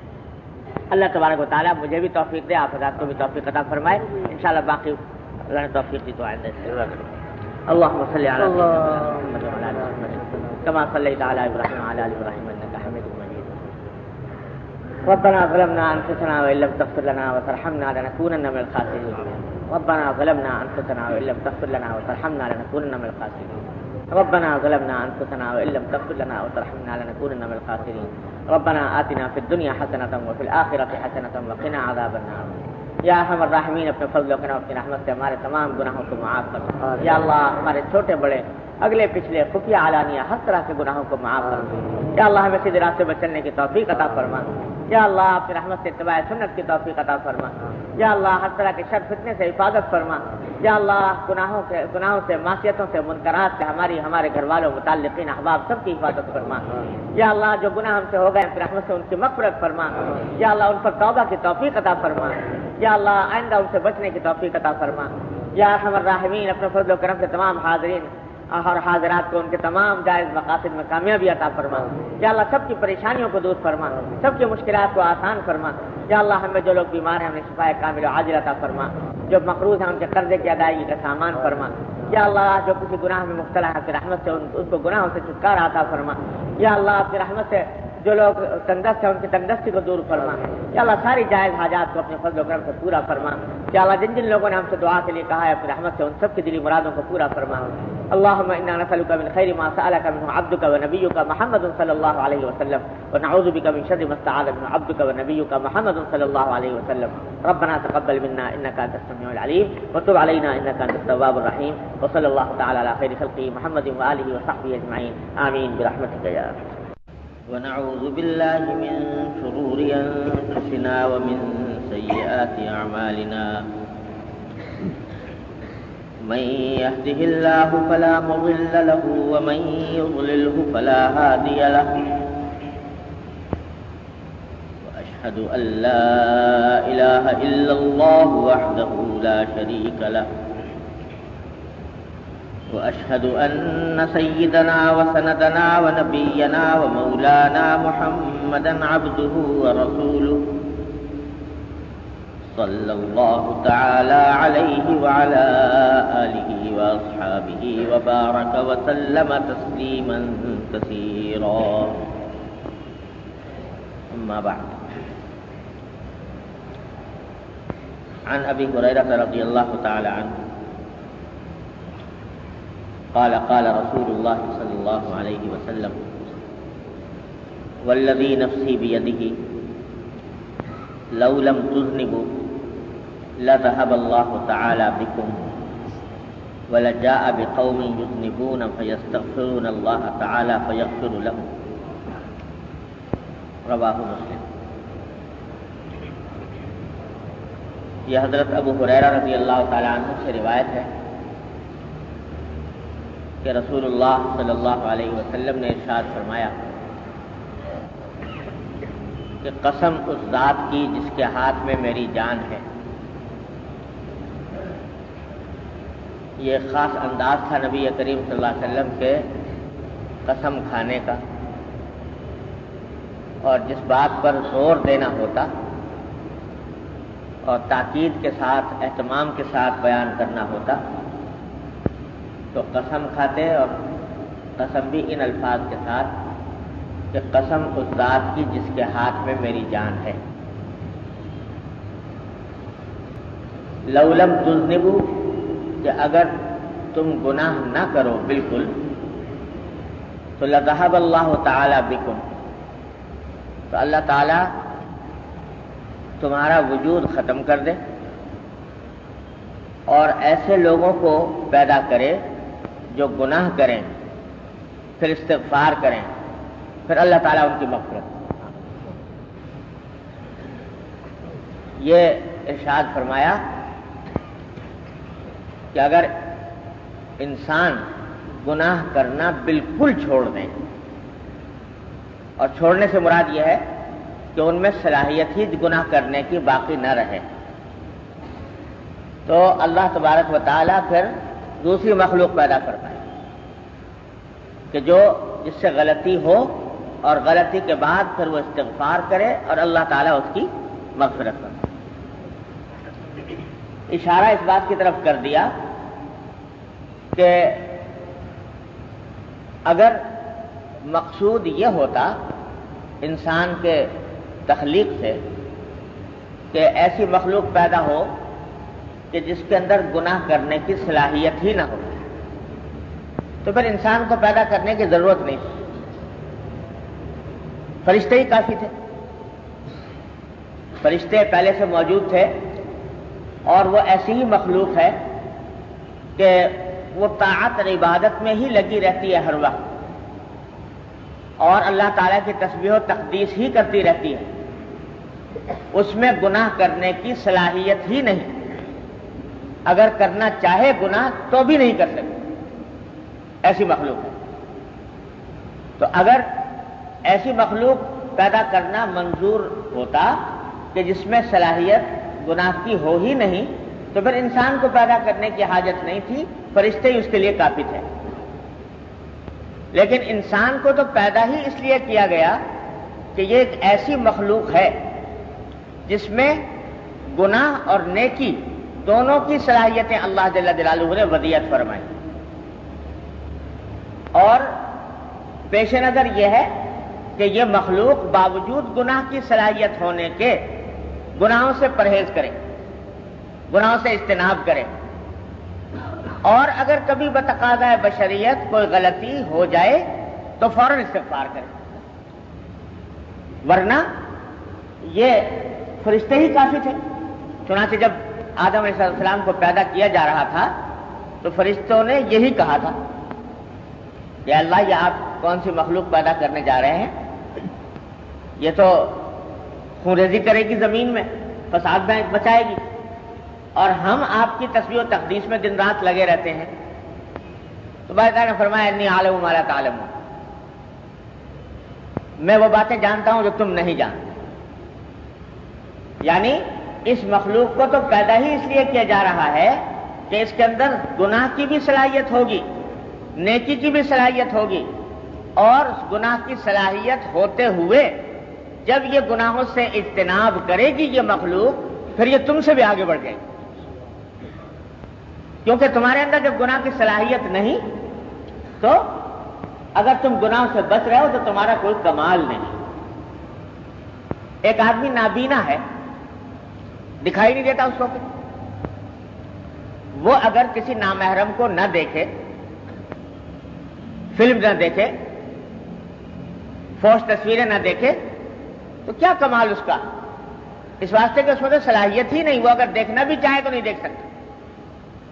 لیکن ایک شخص ہے جس کی بینائی کامل ہے اور دل میں اس کی خواہشات اور امنگیں اور شوق یہ دل میں امڑ رہا ہے، لیکن اس سارے شوق اور امنگ کے باوجود وہ جب تصور کرتا ہے کہ میں بندہ ہوں اللہ کا، اور اللہ کا بندہ ہونے کا تصور کر کے وہ اپنی آنکھ کو غلط جگہ پر پڑنے سے بچاتا ہے، تو یہ ہے وہ مقام جس کے اوپر اللہ جل جلالہ کی طرف سے جنت کی بات ہے. ملائکہ کے لیے جنت نہیں، تم سمجھ لو، یعنی جنت میں چاہے وہ رہیں لیکن جنت کی لذتیں ان کے لیے نہیں، جنت کی راحتیں ان کے لیے نہیں ہیں، اس لیے کہ ان کے اندر راحت اور اس لذتوں کا ادراک ہی نہیں. یہ جنت کی لذتیں اللہ نے عطا فرمائی ہیں اس مخلوق کو جس کے اندر گناہ کی بھی صلاحیت ہے اور نیکی کی بھی صلاحیت ہے. تو اللہ تبارک و تعالیٰ یہ ان کی حکمت بالغہ، ان کی مشیت، کون اس میں دخل اندازی کرے؟ تو یہ تو در حقیقت سارا جہان پیدا فرمایا اس لیے کہ تاکہ اس کے اندر گناہ کی صلاحیت بھی ہو اور پھر رکے انسان. اور اگر کبھی غلطی ہو جائے بھول چوک سے، تقاضۂ بشریت سے غلطی ہو جائے فوراً استغفار کریں، تو استغفار کے نتیجے میں وہ مورد بنتا ہے اللہ جل جلالہ کی غفاری کا، اس کی ستاری کا، اس کے عفو اور غفور ہونے کا۔ اگر گناہ ہی نہ ہوتا تو اللہ تبارک و تعالیٰ کی غفاری کہاں ظاہر ہوتی؟ تو اس واسطے بزرگوں نے فرمایا کہ یہ جتنی بھی جو کارخانہ ہے نا، یہ سب تکوینی اعتبار سے اللہ تعالیٰ کی مشیت کے اعتبار سے کوئی چیز جو ہے وہ حکمت سے خالی نہیں۔ مولانا فرماتے ہیں کہ درکار خانہ عشق از کفر ناگزیرست، درکار خانہ عشق از کفر ناگزیرست، آتش کرا بسوزد گر بولہب نبات، کہ اس کارخانے میں کفر کی بھی ضرورت ہے، یہ مشیت اللہ جل جلالہ ہوتی کہ اگر بولہب نہ ہوتا تو جہنم کی آگ کس کو جلاتی؟ تو گناہ جو ہے یہ اللہ تبارک و تعالیٰ کی مشیت کا ایک حصہ ہے۔ تو یہ اس لیے پیدا کیا گیا، اس کی خواہش اس لیے پیدا کی گئی تاکہ بندہ اس خواہش کو کچلے، اس کو جلائے۔ جتنا کچلے گا، جتنا جلائے گا، اتنا ہی اس کا تقوی کامل ہوگا اور تقوی کا نور اس کو حاصل ہوگا۔ تو مولانا فرماتے ہیں، مولانا رومی رحمۃ اللہ علیہ، عجیب اللہ تعالیٰ نے ان کو تمثیلات کا امام بنایا ہے۔ فرماتے ہیں کہ یہ جو انسان کے گناہ ہے نا، یہ کہتے ہیں اس لحاظ سے بڑے کام کی چیز ہے، گناہ بھی کام کی چیز ہے۔ گناہ کے کام کی چیز ایسی ہے کہ یہ اللہ تعالیٰ نے تمہیں ایندھن عطا کیا ہے۔ ایندھن یہ اس لیے عطا کیا ہے کہ اس کو جلاؤ، اور جلاؤ گے تو اس سے تقوی کا حمام روشن ہوگا۔ تو فرماتے ہیں کہ شہوت دنیا مثال گلخنس، شہوت دنیا مثال گلخنس کے ازو حمام تقوی روشنس، کہ یہ دنیا کی خواہشات اور گناہوں کے تقاضے یہ سب اللہ تعالیٰ نے پیدا کیے ہیں تمہارے ایندھن بنانے کے لیے۔ ان کی مثال ایندھن کی سی ہے، اس ایندھن کو جلاؤ گے تو اس سے تقوی کا حمام روشن ہوگا۔ تو جب بھرپور خواہش ہو رہی ہو گناہ کی، تقاضا پیدا ہو رہا ہو، دل مچل رہا ہو، بےتاب ہو رہا ہو، اور اس وقت میں تم اس خواہش کو اللہ کے لیے کچلو، اللہ کے لیے جلاؤ، تو اس تمہارے عمل سے تقوی کا حمام روشن ہوتا ہے اور اس سے تقوی کا نور تمہیں حاصل ہوتا ہے۔ اگر یہ تقاضا نہ ہوتا تو یہ ایندھن کہاں سے ملتا اس حمام کو روشن کرنے کا؟ اگر یہ تقاضا ہی پیدا نہ ہوتا تو یہ ایندھن اللہ تعالیٰ نے تمہیں دیا ہے، اس کو خوب استعمال کرو، جلا جلا کر استعمال کرو، تو اس سے تمہیں نور حاصل ہوگا۔ اسی واسطے فرمایا حدیث میں کہ ایک شخص کے دل میں تقاضا پیدا ہوا، الیاذ باللہ، تقاضا پیدا ہوا کہ اس نگاہ کو غلط جگہ استعمال کرو، نامحرم کے اوپر نگاہ ڈالنے کا دل میں تقاضا اور داعیہ پیدا ہوا، شوق ہوا۔ اب کسی اللہ کے بندے نے اس شوق اور تقاضے کے باوجود اس نگاہ کو روک لیا کہ نہیں، میرے اللہ نے، میرے مالک نے اس سے منع فرمایا، روک لیا۔ تو حدیث میں آتا ہے کہ جو شخص اللہ کی یاد کر کے اس کو روک لے گا تو اللہ تبارک و تعالیٰ اس کو ایمان کی ایسی حلاوت عطا فرمائیں گے کہ اگر وہ نظر ڈال لیتا تو اتنی لذت نہ آتی جو اللہ تبارک و تعالیٰ نے اس ایمان میں حلاوت عطا فرمائی۔ تو وہ نور کہاں سے حاصل ہوا؟ اس تقاضے سے، اس داعیے سے۔ اگر تقاضا اور داعیہ نہ ہوتا تو یہ نور نہ حاصل ہوتا۔ تو حضرت حضور نبی کریم صلی اللہ علیہ وسلم فرماتے ہیں کہ یہ اللہ تعالیٰ کی مشیت کا کارخانہ ہے۔ تو اللہ تعالیٰ کی مشیت کا کارخانہ ہے، یہ گناہ کی دو مصلحتیں۔ خیال پیدا ہوتا ہے جب اللہ میاں کو گناہ کرانا نہیں ہے تو پیدا کیوں کیا؟ تو اللہ تبارک و تعالیٰ کی دو مصلحتیں، حکمتیں ہیں گناہ کے اندر۔ پہلی مصلحت یہ ہے کہ بندہ اس سے بچے اور اس سے اجتناب کرے، پوری کوشش کر کے، اہتمام کر کے اس سے احتراز کرے۔ احتراز کرے گا تو تقوی کا مقام حاصل ہوگا، تقوی کا نور حاصل ہوگا۔ اللہ جل جلالہ کا قرب حاصل ہوگا. جتنا جتنا انسان گناہوں سے اجتناب کرتا جائے گا اسی حساب سے اس کو ترقی ہوتی جائے گی درجات میں. من یتق اللہ یجعل لہ مخرجا, اللہ تعالیٰ اس کے لیے نئے نئے راستے پیدا فرمائیں گے.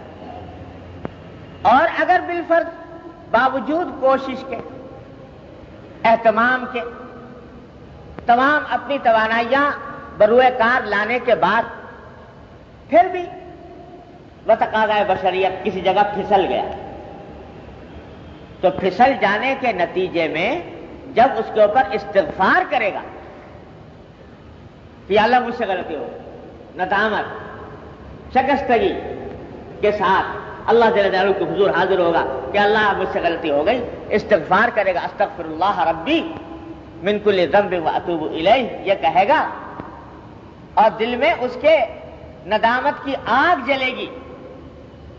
تو اس ندامت کی آگ کے نتیجے میں اور استغفار اور توبہ کے نتیجے میں اس کے مدارج اور بلند ہو گئے, اللہ جل جلالہ کی غفاری کا مظہر بنے گا اور اللہ جل جلالہ کی ستاری کا مظہر بنے گا اگر اس کے اندر اس نے صحیح معنی میں استغفار اور توبہ کر لیا اس کے بعد. تو بعض اوقات ایسا ہوتا ہے, یہ باتیں جو ہے بڑی نازک باتیں ہیں, غلط کوئی سمجھ لے تو اللہ بچائے اس کی غلط سمجھنے سے محفوظ رکھے اللہ تعالیٰ. گناہ پر کبھی جرأت نہیں کرنی چاہیے, لیکن اگر کبھی بتقاضا بشریت سرزد ہو جائے تو مایوس بھی نہیں ہونا چاہیے. اللہ جل جلالہ نے راستے یہ توبہ اور استغفار کے اسی کام کے لیے رکھے ہیں. تو ہمارے بزرگ فرماتے ہیں کہ جب انسان سے گناہ کا کبھی صدور ہو جائے اور گناہ کا صدور ہونے کے بعد دل میں ندامت کی آگ بھڑک اٹھے اور اس ندامت کی آگ کے نتیجے میں آدمی رجوع الی اللہ کرے, تائب ہو, استغفار کرے, روئے, گڑ گڑائے, تو بعض اوقات اس رونے اور گڑ گڑانے کے نتیجے میں اس کو جو مقام حاصل ہوتا ہے وہ اتنا ایسا مقام ہوتا ہے کہ اگر وہ گناہ سرزد نہ ہوتا تو اس مقام تک نہ پہنچ سکتا. ہمارے حضرت حکیم الامت مولانا تھانوی قدس اللہ سرہ نے واقعہ لکھا ہے. حضرت معاویہ رضی اللہ تعالیٰ عنہ, حضرت معاویہ رضی اللہ تعالیٰ عنہ رات کو تہجد میں اٹھا کرتے تھے. تو ایک دن ایسا ہوا کہ آنکھ لگ گئی, آنکھ نہیں کھلی اور یہاں تک کہ تہجد کا وقت نکل گیا. اب ساری عمر میں یہ واقعہ پیش آیا تھا کہ تہجد کا وقت نکل گیا, تو اس کے نتیجے میں اس قدر ندامت ہوئی, اس قدر تکلیف اور رنج ہوا کہ سارا دن روتے روتے گزرا. یا اللہ مجھ سے کیا ہو, سارا دن روتے روتے گزرا. جب اگلے دن سوئے تو جب تہجد کا وقت آیا دیکھا ایک بزرگوار جگا رہے ہیں کہ اٹھ جاؤ. خیر اٹھ گئے, پوچھا بھائی تم کون ہو؟ کہا کہ جی میں وہی ہوں بدنام مخلوق ابلیس. تو تمہیں اٹھانے سے کیا کام؟ تمہارا کام تو انسان کو غفلت میں مبتلا کرنا ہے, تم مجھے اٹھانے کیسے آ گئے؟ کہنے کہ اس سے کچھ بحث نہ کرو, اٹھ جاؤ, جاؤ تہجد پڑھو, اپنا کام میں لگو. کہ نہیں بتاؤ مجھے وجہ کیا ہے. تو جب اصرار کیا تو کہنے لگا کہ جی کل جو آپ سے تہجد قضا ہوئی تھی تو میں نے آپ کو نیند آپ کے اوپر مسلط کر دی تھی کہ سو جائے اور قضا ہو جائے, لیکن سارا دن آپ نے روتے روتے گزارا. اس رونے کے نتیجے میں آپ کے اتنے درجات بلند ہوئے کہ اگر تہجد میں اٹھ جاتے تو اتنے بلند نہ ہوتے. تو میں نے کہا یہ تو بڑے خسارے کا سودا ہے. تو اس لیے میں نے کہا کہ آج آپ کو اٹھا دوں تاکہ یہ اور زیادہ درجات کی بلندی کا راستہ نہ نکلے. تو اس لیے بزرگ فرماتے ہیں کہ توبہ اور استغفار سے بعض اوقات اگر سچے دل سے انسان توبہ کرے, استغفار کرے اور اللہ تبارک و تعالیٰ کے حضور ندامت کے ساتھ, شکستگی کے ساتھ حاضر ہو, تو بعض اوقات اس میں درجات کی ترقی اور بلندی اتنی ہوتی ہے کہ آدمی تصور نہیں کرتا. اس واسطے یہ توبہ اور استغفار بڑی عظیم چیز اللہ تبارک و تعالیٰ. اسی لیے حضور صلی اللہ علیہ وسلم فرما رہے ہیں کہ اگر تم گناہ بالکل ترک کر دو ساری مخلوق, تو اللہ تعالیٰ دوسری مخلوق لے آئے گا, گناہ بھی کرے اور گناہ کرتے پھر استغفار بھی کرے، اللہ تبارک و تعالیٰ اس کو معاف کرے۔ تو بتلانا نبی کریم صلی اللہ علیہ وسلم کو اس حدیث کے ذریعے ہمارے آپ کے لیے جو عملی تعلیم آپ نے اس ارشاد میں دی ہے وہ یہ ہے کہ اگر کبھی غلطی ہو جائے تو مایوس نہ ہو، بلکہ توبہ اور استغفار کی طرف رجوع کرو۔ اپنی طرف سے اقدام نہ کرو، پوری کوشش کرو گناہ سے بچنے کی، لیکن اگر کبھی ہو جائے بھول چوک تو فوراً استغفار اور توبہ کی طرف رجوع کرو۔ اللہ، پچھلے جمعہ کو میں نے عرض کیا تھا کہ ایک توبہ ہوتی ہے، ایک استغفار ہوتا ہے، تو توبہ کے لیے 3 شرطیں بیان کی تھی، اور عرض کیا تھا کہ استغفار کے لیے وہ 3 شرطیں موجود نہیں ہیں، استغفار اس کے بغیر بھی ہو سکتا ہے، اور تفصیل سے بیان کیا تھا۔ ایک صاحب کہنے لگے کہ صاحب یہ تو کچھ دل میں یہ خیال پیدا ہونے لگا کہ صاحب پھر تو گناہ ہونا چھوڑنے کی کوئی خاص ضرورت نہیں ہے، اور بس استغفار کرتے رہیں، گناہ بھی کرتے ہیں استغفار بھی کرتے ہیں۔ تو اس لیے میں پچھلی مرتبہ کہہ رہا تھا کہ جو بات کہہ رہا ہوں وہ ذرا نازک بات ہے، کوئی اس کو غلط استعمال کرے تو اللہ بچائے گمراہی کے در میں مبتلا ہو سکتا ہے۔ صحیح سمجھنے کی بات ہے، خوب سمجھ لو کہ بات کہنے کی یہ ہے کہ گناہ سے اجتناب اور بچنا یہ ہر انسان کے ذمے فرض عین ہے، اور اس کے لیے واجب ہے کہ وہ ہر آن ہر لمحے ہر گوشہ زندگی میں اپنے آپ کو گناہ سے بچائے۔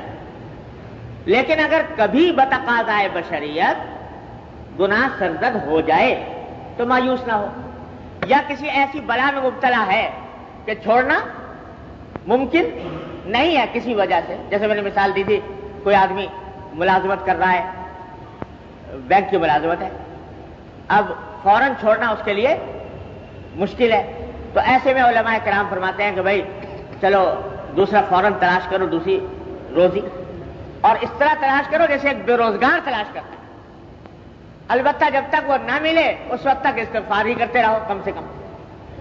تو یہ موقع تھا۔ اس کی مثال یوں سمجھو، بالکل یہی مثال ہے کہ آپ نے احادیث میں سنا ہوگا، اس مجلس میں بھی بار بار ذکر آیا ہے کہ انسان جب بیمار ہوتا ہے تو بیماری سے گناہ معاف ہوتے ہیں، درجات بلند ہوتے ہیں۔ جتنی جتنی بیماری شدید ہوگی اتنے ہی انسان کے درجات بلند ہوگے اور اس کے گناہ معاف ہوں گے۔ لیکن کیا اس کا یہ مطلب ہے کہ آدمی مانگے اللہ تعالیٰ سے یا کوشش کر کے بیمار بنے؟ کہ میں کوشش کر رہا ہوں تاکہ بیمار ہوں، اور بیمار ہونے کے نتیجے میں پھر میرے گناہ معاف ہوں اور میرے درجات بلند ہوں۔ ظاہر ہے کہ بیماری اس ایسی چیز نہیں جس کے حاصل کرنے کی کوشش کی جائے، یا جس کی تمنا کی جائے، یا جس کی دعا کی جائے۔ حدیث میں خود نبی کریم سرور دو عالم صلی اللہ علیہ وسلم نے فرمایا کہ اللہ تعالیٰ سے عافیت مانگو، کبھی بیماری نہ مانگو، عافیت مانگو۔ مانگنے کی چیز نہیں، لیکن جب آ جائے غیر اختیاری طور پر آ جائے تو اس کو اللہ جل جلالہ کی طرف سے سمجھ کر، اور اس کو سمجھو کہ اس سے ہمارے گناہ معاف ہو رہے ہیں، ہمارے درجات میں بلندی ہو رہی ہے۔ اسی طرح گناہ کرنے کی چیز نہیں، خوب سمجھ لو، گناہ باز رہنے کی چیز ہے، اجتناب کی چیز ہے، احتراز کی چیز ہے، لیکن اگر کبھی حالات کے تقاضے سے مجبور ہو کر یا کسی طریقے سے گناہ سرزد ہو گیا تو اس کے بعد پھر راستہ یہ ہے کہ استغفار اور توبہ کی طرف انسان رجوع کرے تو اس کے نتیجے میں اس کے درجات بلند ہوتے ہیں۔ یہ ہے بات۔ تو اب استغفار میں 3 باتیں عرض کرنی ہیں جو یاد رکھنے کی ہیں۔ استغفار 3 قسم کا ہے،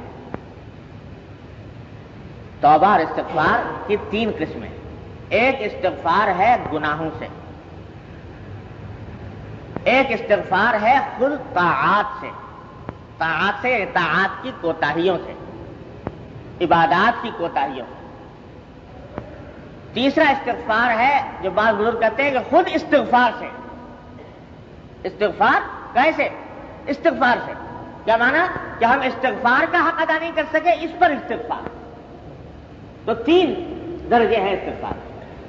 استغفار گناہوں سے، استغفار طاعات سے، ان طاعات کی کوتاہیوں سے، اور استغفار خود استغفار. ان تینوں کا تھوڑا تھوڑا اس کی تھوڑی تفصیل سمجھ لیجیے. پہلی چیز جو ہے یعنی گناہوں سے استغفار اور گناہوں سے توبہ، یہ ہر فرد بشر کے ذمے فرض عین ہے، جس سے کوئی مستثنا نہیں کہ وہ فوراً اللہ جل جلالہ سے توبہ کرے اپنے سابقہ کیے ہوئے گناہ. اسی واسطے یہ جو تصوف اور طریقت اور پیری مریدی جس کو کہا جاتا ہے، اس میں جو سب سے پہلا قدم ہے، سب سے پہلا قدم وہ ہے تکمیل توبہ. سارے آگے کے درجات، سارے آگے کے مراحل وہ موقوف ہیں اس پہلے قدم کے اوپر. اگر توبہ کی تکمیل نہیں ہوئی آگے کچھ نہیں ہو سکتا. تکمیل توبہ.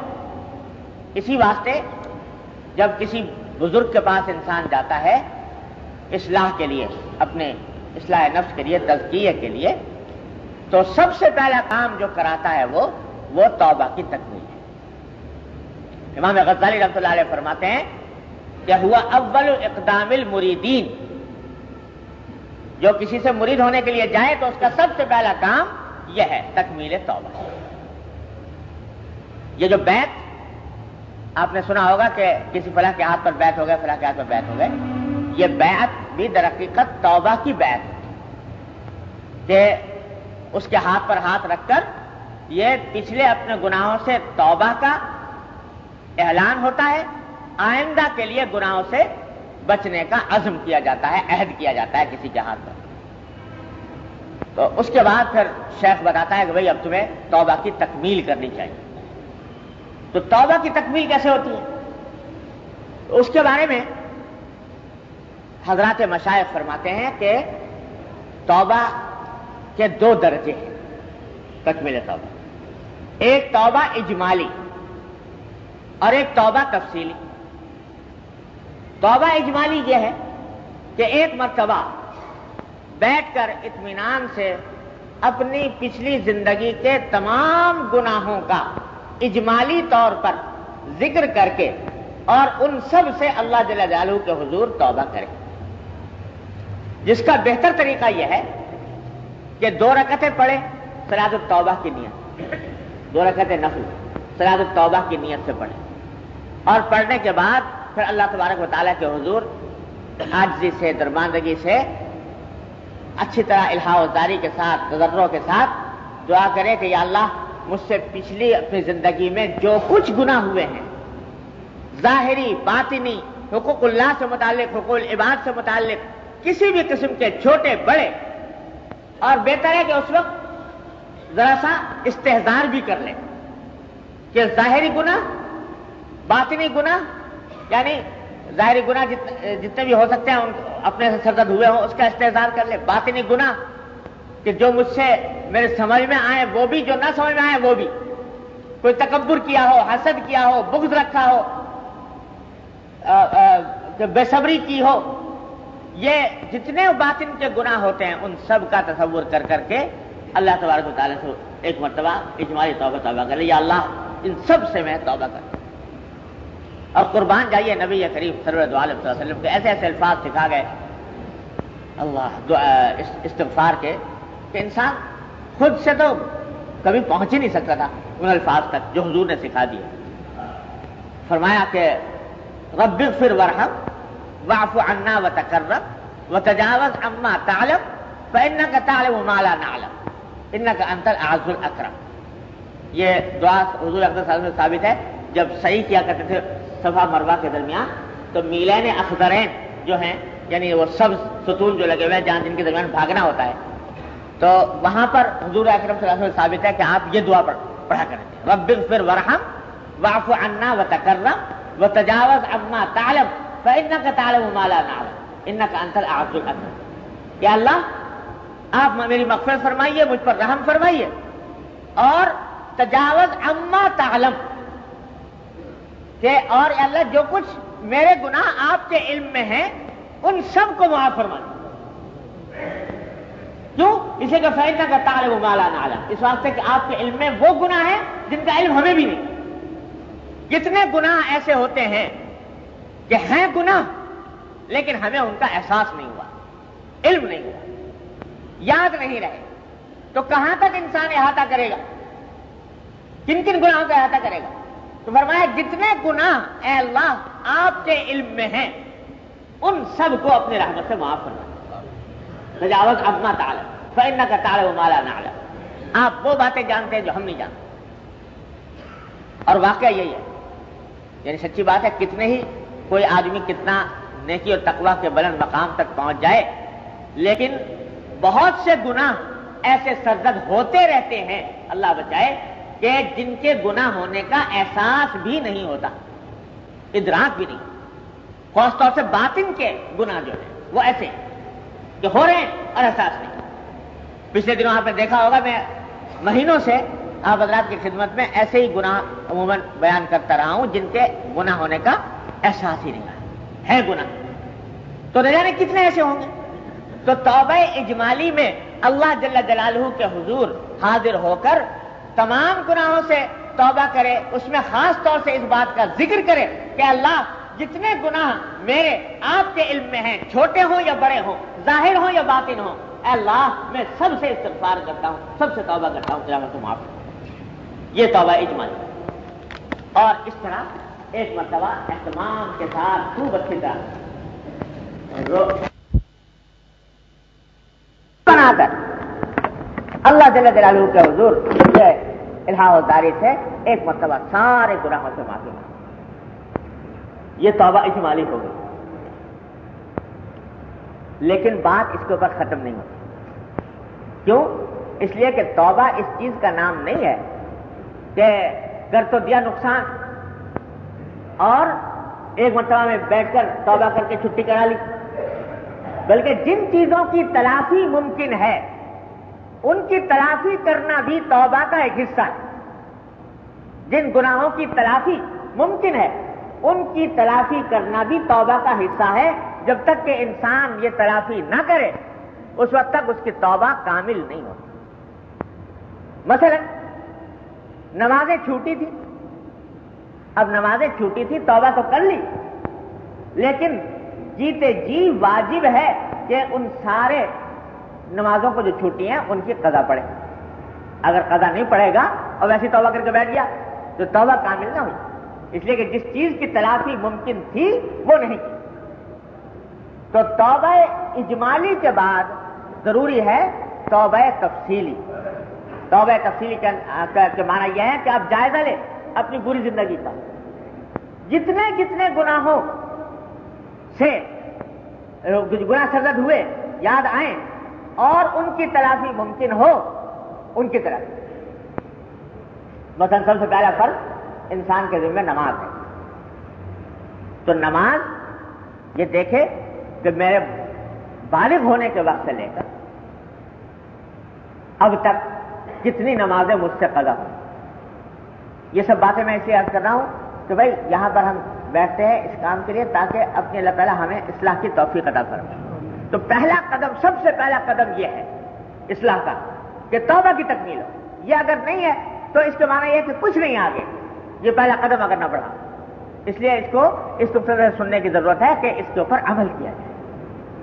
تو پہلے توبہ اجمالی، پھر توبہ تفصیلی کے اندر سب سے پہلا معاملہ نماز کا، کہ نمازیں جو پیچھے قضا ہوئیں ان کا حساب لگایا، کتنی نمازیں قضا بالغ ہونے کے وقت۔ اب بالغ ہونے کے معنی یہ ہوتے ہیں، سمجھ لیجئے، بالغ ہونے کے معنی یہ ہوتے ہیں کہ لڑکوں میں آج لڑکا بالغ ہو جاتا ہے اس وقت جب سے اس کو احتلام ہو، اور لڑکی کے معاملے میں بلوغ ہوتا ہے، وہ بالغ ہوتی ہے اس کو حیض آنے سے۔ تو اصل بالغ لڑکا اس دن ہوگا جس دن پہلی بار اس کو احتلام ہو، اور لڑکی پہلی بار بالغ اس دن ہوگی جس دن اس کو پہلی مرتبہ حیض آئے۔ اصل بات یہ ہے۔ لیکن اگر کسی کو یہ علامات ظاہر نہ ہو تو جس روز 15 سال عمر پوری ہو گئی اس دن وہ بالغ ہو۔ 15 سال کی عمر پوری جس دن ہو جائے، لڑکا ہو یا لڑکی، تو دونوں صورتوں میں اس دن اس کو بالغ سمجھا جائے گا، اور اس دن سے اس کے ذمہ نمازیں بھی فرض ہیں، روزے بھی فرض ہیں، اور جتنے فرائض دینیا ان سب کو مخاطب ہو گیا۔ تو آدمی حساب لگا کر دیکھے کہ جب سے میں بالغ ہوا تھا اس وقت سے کتنی نمازیں مجھ سے چھوٹی۔ بہت سے تو لوگ ایسے ہوتے ہیں الحمدللہ کہ اللہ تعالیٰ کے فضل و کرم سے دیندار ماں باپ کے گھرانے میں پیدا ہوئے، بچپن سے نماز کی عادت ڈال دی، تو الحمدللہ نماز قضا ہوئی نہیں کوئی۔ ایسا ہو تو سبحان اللہ، بڑی اچھی بات، اور ہونا بھی یہی چاہیے کہ مسلمان گھرانے میں۔ حضور اقدس صلی اللہ علیہ وسلم نے فرمایا کہ 7 سال کی عمر سے بچے کو نماز کی تلقین کرو، اور 10 سال کی عمر میں نماز نہ پڑھے تو اس کو مار کر بھی پڑھواؤ۔ لیکن اگر بالفرض اکثر ایسا ہوتا ہے کہ غفلت ہو جاتی ہے، بالغ ہونے کے بعد نمازیں رہتی ہیں، تو اب اس کا تلافی کرنا فرض ہے۔ تلافی کیسے کرے؟ وہ اس طرح کرے کہ اپنے پاس حساب لگا کر لکھ لے کافی کہ میرے بالغ ہونے سے لے کر آج تک اتنی نمازیں میرے ذمے فرض ہیں۔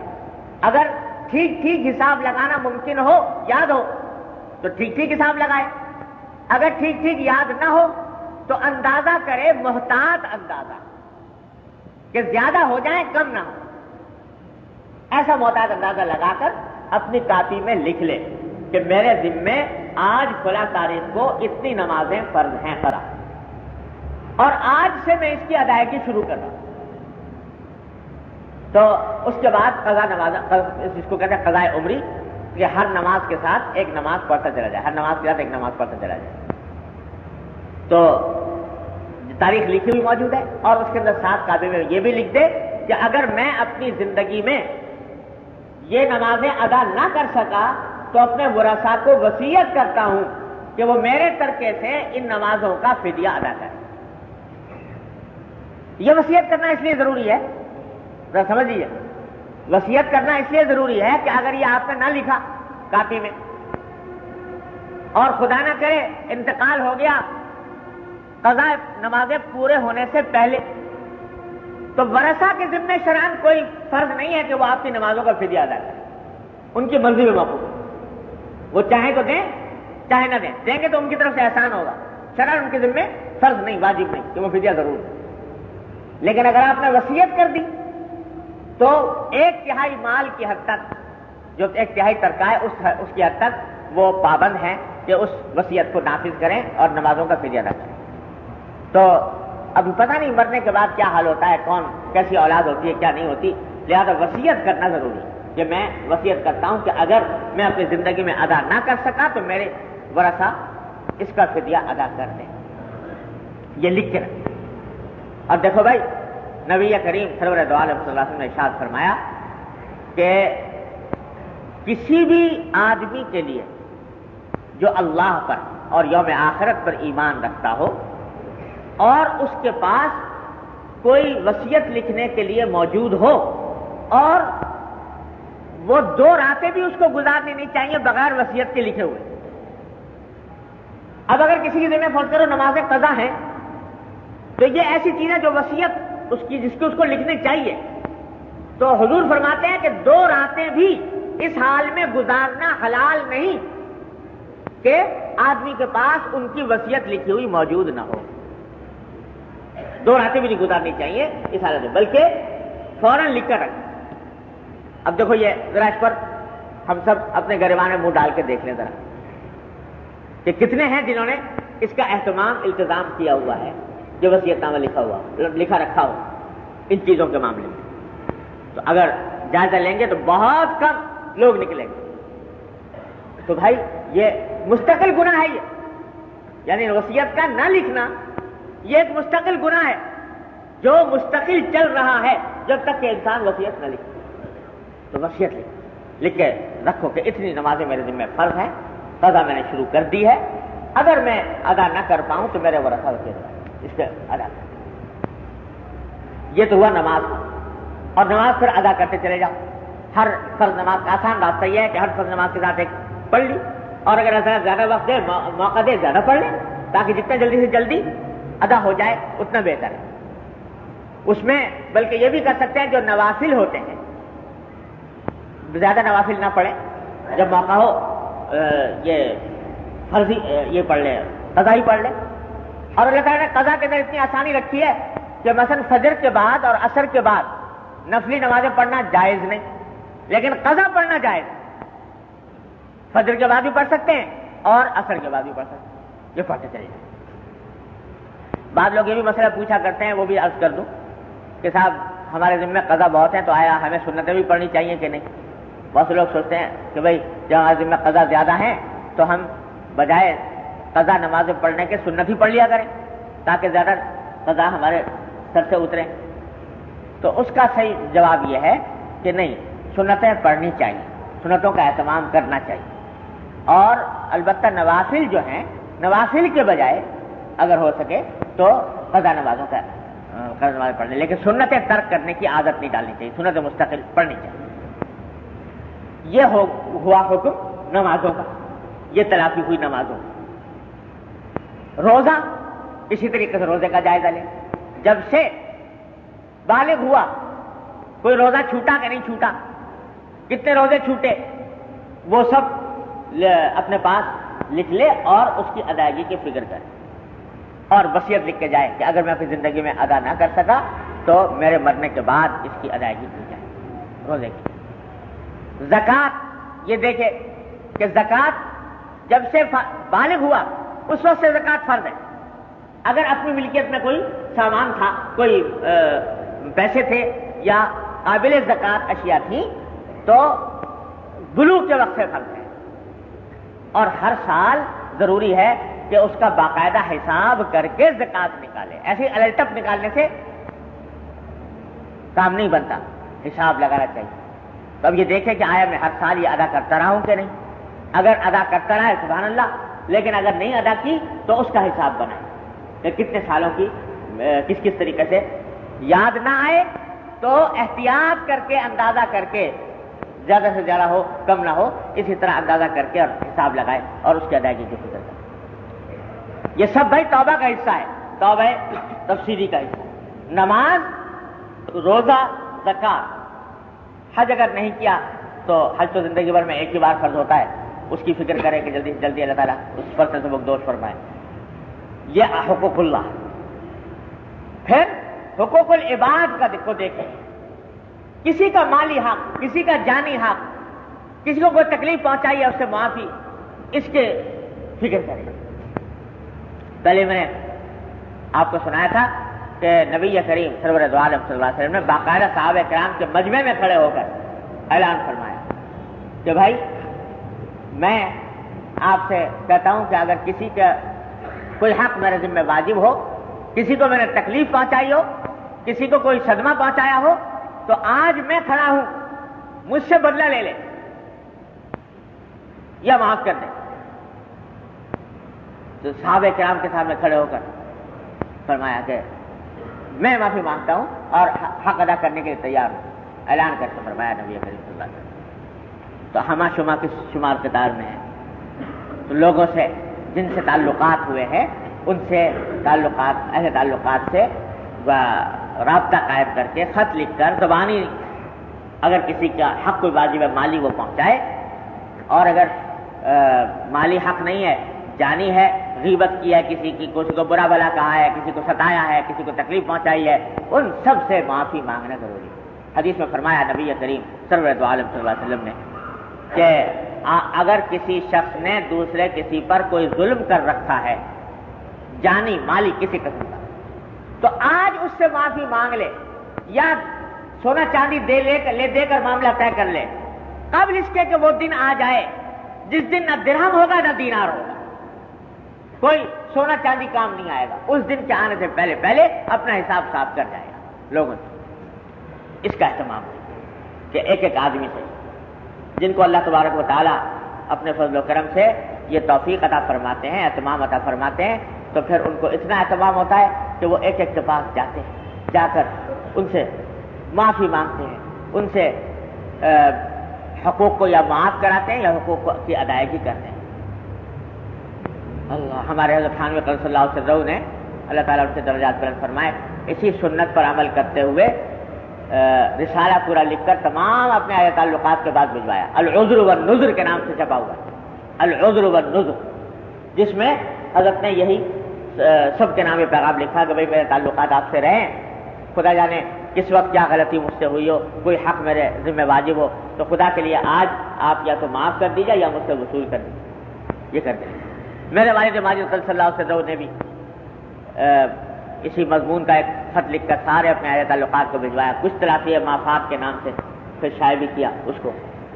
سارے بزرگوں کا یہ معمول رہا ہے، نبی کریم صلی اللہ علیہ وسلم کی سنت کی اتباع ہے. تو بھائی ہر آدمی کو اس کا اہتمام چاہیے. یہ سب توبہ کا حصہ ہے، توبہ تفصیلی کا. تو ایک توبہ اجمالی جو بیٹھ کر ایک مرتبہ اطمینان کے ساتھ کر لی، اور ایک توبہ تفصیلی کہ ان تمام حقوق سے اپنے آپ کو، حقوق کی ذمہ داری سے اپنے آپ کو نکالنے کی فکر یہ کریں. پھر یہ بھی عرض کر دوں کہ یہ ہمارے حضرت تھانوی قدس اللہ علیہ وسلم نے فرمایا.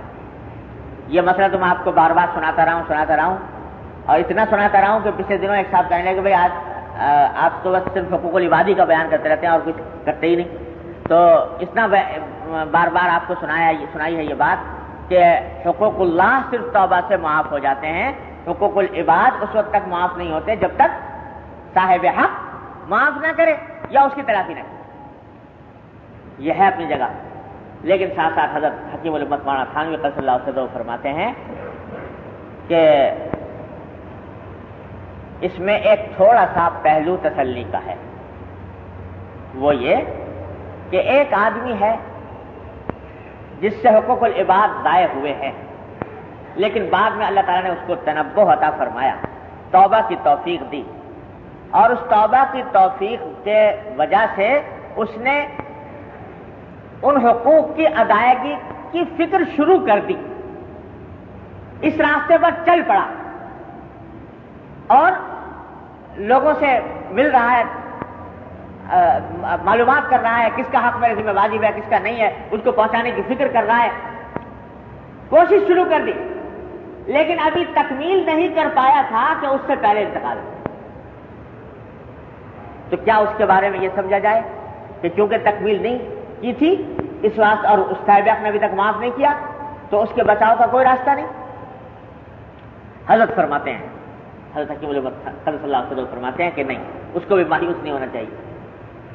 انشاءاللہ اللہ کی رحمت سے امید یہ ہے کہ جب یہ اس راستے پر چل پڑا تھا، کوشش کر رہا تھا، تو کوشش کرنے کی برکت سے اللہ تبارک و تعالی آخرت میں اس کے اصحاب حقوق کو راضی فرما دیں گے اس کی طرف سے، اور انشاءاللہ اس کا حق وہ معاف کر دیں آخرت اللہ کے رحمت. اور دلیل میں حضرت نے وہ واقعہ پیش کیا، حدیث مشہور واقعہ ہے کہ ایک شخص تھا، اس نے 99 قتل کیے تھے، 99 آدمیوں کو قتل کیا تھا. بعد میں کچھ تنبہ ہوا کہ مجھ سے کیا کچھ غلطی ہو گئی، کیا کروں؟ تو ایک عیسائی راہب کے پاس پہنچا، اس سے کہا کہ بھائی کیا کروں، مجھ سے 99 قتل ہو گئے. تو اس نے کہا جی تیرے تباہی میں کوئی شک نہیں، تیرے لیے تو کوئی راستہ نہیں ہے، تو 99 قتل کر چکا، 99 آدمیوں کی جان لے چکا، تو تیرے لیے توبہ کا کوئی راستہ نہیں. اس نے اس کو مایوس کر دیا. تو اس نے سوچا کہ 99 تو کر ہی چکا، چلے ایک اور صحیح. تو اس نے اس کو مایوس کیا، اس نے اٹھا کے اس کو بھی قتل کر دیا، 100 کا عدد پورا کر لیا. پھر گیا ایک کے پاس، تو اس نے اس کو راستہ دکھایا. اس نے کہا نہیں، مایوس ہونے کی بات نہیں ہے، ایسا کرو کہ تم اپنی طرف سے فلاں بستی کی طرف جاؤ، توبہ کرو اور فلاں بستی کی طرف جاؤ، وہاں پر نیک لوگ رہتے ہیں، ان کی صحبت اختیار کرنا، اور اس کے نتیجے میں پھر ظاہر ہے اس نیکی کا ایک حصہ یہ بھی تھا کہ جو مقتول ہوئے ہیں ان کے ورثہ کی کو راضی کرایا جائے. تو وہ اس بستی کی طرف چلا، ابھی چل رہا تھا تو راستے ہی میں موت نے آ گیا، راستے میں مر گیا. تو حدیث میں آتا ہے کہ نبی کریم صلی اللہ علیہ وسلم نے فرمایا کہ ملائکہ رحمت اور ملائکہ عذاب میں اختلاف ہو گیا. ملائکہ رحمت کہتے تھے کہ یہ آدمی تائب ہو کے جا رہا تھا لہذا ہم لے جائیں گے اس کو. ملائکہ عذاب کہتے تھے کہ نہیں، یہ تو 100 آدمیوں کو قتل کر کے گیا تھا، ابھی تک ان کی طرف سے معافی نہیں ہوئی، ہم لے جائیں گے. تو آخر میں فیصلہ یہ ہوا کہ بھائی دیکھو کہ کون سی بستی سے زیادہ قریب تھا، جہاں سے بھاگا تھا وہاں یا جس بستی کی طرف جا رہا تھا اس. تو معلوم ہوا کہ اس بستی کی طرف کچھ قریب تھا، اور روایات میں یہ بھی آتا ہے کہ جب وہ مرنے لگا تو مرتے وقت جس بستی کی طرف جا رہا تھا تو اس کی طرف اپنے سینے کو گھسیٹ گھسیٹ کر آگے بڑھانا چاہتا تھا کہ جتنا ہو سکے میں اس طرف آگے بڑھوں۔ اللہ جل جلالہ نے اس کی اس کوشش کی برکت سے اس کو معاف فرمایا۔ تو حضرت فرماتے ہیں کہ دیکھو تھے حقوق العباد، لیکن کیونکہ اپنی طرف سے کوشش شروع کر دی تھی، اپنی طرف سے کام شروع کر دیا تھا، اور اس واسطے اللہ جل جلالہ نے اس کی مغفرت فرمائی۔ تو اسی طرح یہاں پر بھی حقوق العباد کے اندر بھی ہے کہ اگر اپنی طرف سے انسان کوشش شروع کر دے اور لگ جائے اس فکر میں، سچے دل سے لگ جائے، تو اللہ کی رحمت سے امید ہے کہ انشاءاللہ اصحاب حقوق کو بھی اللہ تعالیٰ راضی فرما دیں گے قیامت کے دن۔ اس طرح کر کے یہ توبہ تفصیلی ہوتی ہے بھائی۔ تو دو باتیں عرض کی، توبہ اجمالی اور ایک توبہ تفصیل، جس چیز کی طرف ممکن ہو وہ کرے۔ جب یہ کر لیا یہ کام، اللہ تبارک و تعالیٰ اپنی رحمت سے ہم سب کو توفیق عطا فرمائے۔ بھائی ہر ایک کے کرنے کا کام ہے، یہ کسی ایک کے کرنے کا کام نہیں، سب کے کرنے کا کام۔ اللہ تعالیٰ ہم سب کو اس کی توفیق عطا فرمائے۔ تو یہ ایک مرتبہ جب یہ کام کر گزرے، توبہ اجمالی بھی کر لی، توبہ تفصیلی بھی کر لی، تو ہمارے حضرت فرماتے ہیں، کیا اچھی بات فرماتے ہیں جب ایک مرتبہ یہ کام کر گزرو تو اب اس کے بعد اپنے پچھلے گناہوں کو یاد بھی نہ کرو، بھول جاؤ، یاد بھی نہ کرو۔ اس واسطے جو فرماتے ہیں کہ پچھلے گناہوں کو یاد کرنا، جن سے توبہ کر چکے ہو ان کو اب یاد کرنا، ایک طرف تو یہ ناقدری ہے اللہ جل جلالہ کی توبہ کی۔ جب اللہ تعالیٰ نے وعدہ فرما لیا کہ مجھ سے استغفار کرو گے، توبہ کرو گے، میں تمہاری توبہ کو قبول کر لوں گا اور تمہارے گناہوں کو معاف کر دوں گا، تمہارے نامہ اعمال سے مٹا دوں گا۔ انہوں نے تو نامہ اعمال سے مٹا دیا، تم وظیفہ بنائے بیٹھے ہو، اس کو یاد کر رہے ہو، یاد بھی نہ کرو ان کو، کیونکہ پچھلے گناہوں کی یاد یہ بھی پھر بعض اوقات ایک حجاب بن جاتی ہے، ایک حجاب بن جاتی ہے۔ اسے چھوڑ بھول جاؤ، اب آگے کی فکر کرو، آگے کو درست کرو، پچھلے گناہوں کو بھول۔ یہی فرق ہوتا ہے محقق میں اور غیر محقق میں۔ جو غیر محقق ہوتے ہیں نا وہ الٹا کام سجا دیتے ہیں بعض اوقات۔ میرے ایک دوست تھے، وہ بیچارے بڑے نیک آدمی تھے، ہر وقت روزے رکھا کرتے تھے، تہجد گزار آدمی تھے۔ ایک پیر صاحب سے ان کا تعلق تھا، تو وہ بتایا کرتے کہ میرے پیر صاحب نے مجھے یہ وظیفہ مجھے یہ کہا ہے کہ رات کو جب تم تہجد میں اٹھو تو تہجد پڑھنے کے بعد اپنے سارے پچھلے گناہوں کو یاد کیا کرو، اور یاد کر کے خوب رویا کرو روز۔ تو ان کو یہی مشغلہ بتایا ہوا کہ روزانہ اپنے پچھلے گناہوں کو یاد کرو۔ ہمارے حضرت فرماتے ہیں کہ نہیں، یہ طریقہ نہیں۔ ارے انہوں نے تو کر دیا معاف، انہوں نے تو مٹا دیا تمہارے نامہ اعمال سے، وہ کہتے ہیں میں مٹا چکا، اب تم کہتے ہو کہ نہیں ابھی نہیں مٹایا، مٹنے نہیں دوں گا، میں تو یاد کروں گا ان کو۔ تو یہ ناقدری ہے، ناشکری ہے توبہ۔ اللہ جل جلالہ کی شان رحمت، جب ان کی شان رحمت یہ ہے کہ وہ فرماتے ہیں ہم تمہارے نامہ اعمال سے مٹا دیتے ہیں، تو بھول جاؤ، اب یاد نہ کرو۔ خیال آئے بھی کبھی، بے اختیار خیال آئے، استغفار پڑھ کر ختم کرو، استغفر اللہ کر کے ختم کرو، آگے بڑھو۔ ہاں آئندہ کی فکر، کیا اچھی بات ہے۔ اللہ تعالیٰ نے عجیب و غریب واقعی حکمت عطا فرمائی کہ ہمارے حضرت والا کو اللہ تعالیٰ نے حقیقت کیا ہے کہ اس دور میں ہم جیسے انسانوں کے لیے اللہ تعالیٰ نے ان کو حکیم الامت ہی بنایا تھا۔ فرماتے ہیں کیا عجیب و غریب بات ارشاد فرمائی، یاد رکھنے کی ہے، اللہ تعالیٰ ہم سب کو اس کے پر عمل کی توفیق دے۔ فرمایا کہ دیکھو جب یہ توبہ کر چکو تو ماضی کی فکر چھوڑ دو، مستقبل کی فکر چھوڑ دو، حال کی فکر کرو۔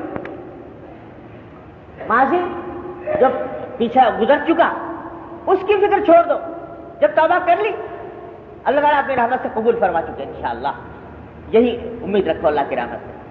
توبہ کر چکے، اب اس ماضی کی فکر چھوڑ دو، اس کو یاد نہ کرو۔ مستقبل کی فکر کہ آئندہ کیا ہوگا کیا نہیں ہوگا، اس فکر کو چھوڑ دو، حال کو درست کر لو، یہ جو حال گزر رہا ہے یہ ٹھیک ہو جائے، یہ اللہ جل جلالہ کی اطاعت میں گزر جائے، اس میں معصیت سرزد نہ ہو، اس میں گناہ نہ ہو، اس کی فکر کرو۔ فرمایا کہ دیکھو آج کل یہ ہوتا ہے کہ ہم لوگ یا تو ماضی میں پڑے رہتے ہیں یا مستقبل میں پڑے رہتے ہیں. ماضی میں پڑے رہتے ہیں کہ صاحب کسی ہم نے اتنے گناہ ہوئے, یہ ہوا وہ ہوا, کیا ہوگا کس طرح ہوگا, اس چکر میں پڑے رہتے ہیں. اس کا نتیجہ یہ ہے کہ مایوسی پیدا ہوتی ہے اور حال خراب ہو جاتا ہے. یا مستقبل کی فکر میں پڑے رہتے ہیں کہ بھائی اگر اب توبہ کر بھی لی تو آئندہ کیسے بچیں گے, آئندہ کیسے بچیں گے. ارے بھائی جب آئندہ کا وقت آئے گا تو دیکھا جائے گا. ارے اس وقت کی فکر کرو یہ جو گزر رہا ہے. یہی حال ماضی بننا ہے اور ہر مستقبل کو حال بننا ہے. اس واسطے حال کی فکر کر لو اور ماضی کو یاد کرنے سے, ماضی کو یاد کر کے اور اس کے اندر مایوسی پیدا کرنے سے اس سے بچو. مستقبل کی بلا وجہ کی فکر سے بچو, حال کو درست کرو. اور واقعہ یہ ہے کہ اگر آدمی حال کو درست کر لے کہ یہ وقت جو گزر رہا ہے یہ طاعت میں گزر جائے تو ساری زندگی درست ہو جائے. لیکن شیطان ہمیں یہ بہکاتا ہے کہ دیکھو بھائی ماضی کو دیکھو, ماضی میں کیا کیا تو نے, اور مستقبل کو دیکھو تجھ سے کیا بنے گا آئندہ. نتیجہ یہ کہ ان دو چکروں میں ڈال کے حال کو خراب کرتا رہتا ہے. تو حضرت فرماتے ہیں کہ نہیں, حال کی فکر کرو, اللہ تعالیٰ اپنی رحمت سے اس کی توفیق دے. تو بھائی یہ توبہ اجمالی, توبہ تفصیلی, یہ دو کام کر کے اور پھر اللہ تبارک و تعالیٰ کی رحمت سے حال کی فکر میں پڑ جاؤ, لگ جاؤ. اللہ اللہ کیسا اللہ. ہمارے حضرت فرمایا کرتے ہیں کہ زیادہ ہائے ہائے کرنے کی ضرورت نہیں, سیدھا سادہ راستہ اللہ تعالیٰ نے بتا دیا, سیدھا سادہ راستہ بتا دیا. فکر ہے, گناہوں کی فکر ہے, الحمدللہ دل میں پیدا ہوئی, چلو اس گناہوں کی فکر کو اس طرح دور کرو کہ توبہ اجمالی کرو, توبہ تفصیلی کرو, اور پھر پیچھے کو بھول جاؤ, حال کی فکر میں لگ جاؤ, اس کو درست کرو. اللہ اللہ خیر, زیادہ ہائے ہائے کرنے کی ضرورت نہیں.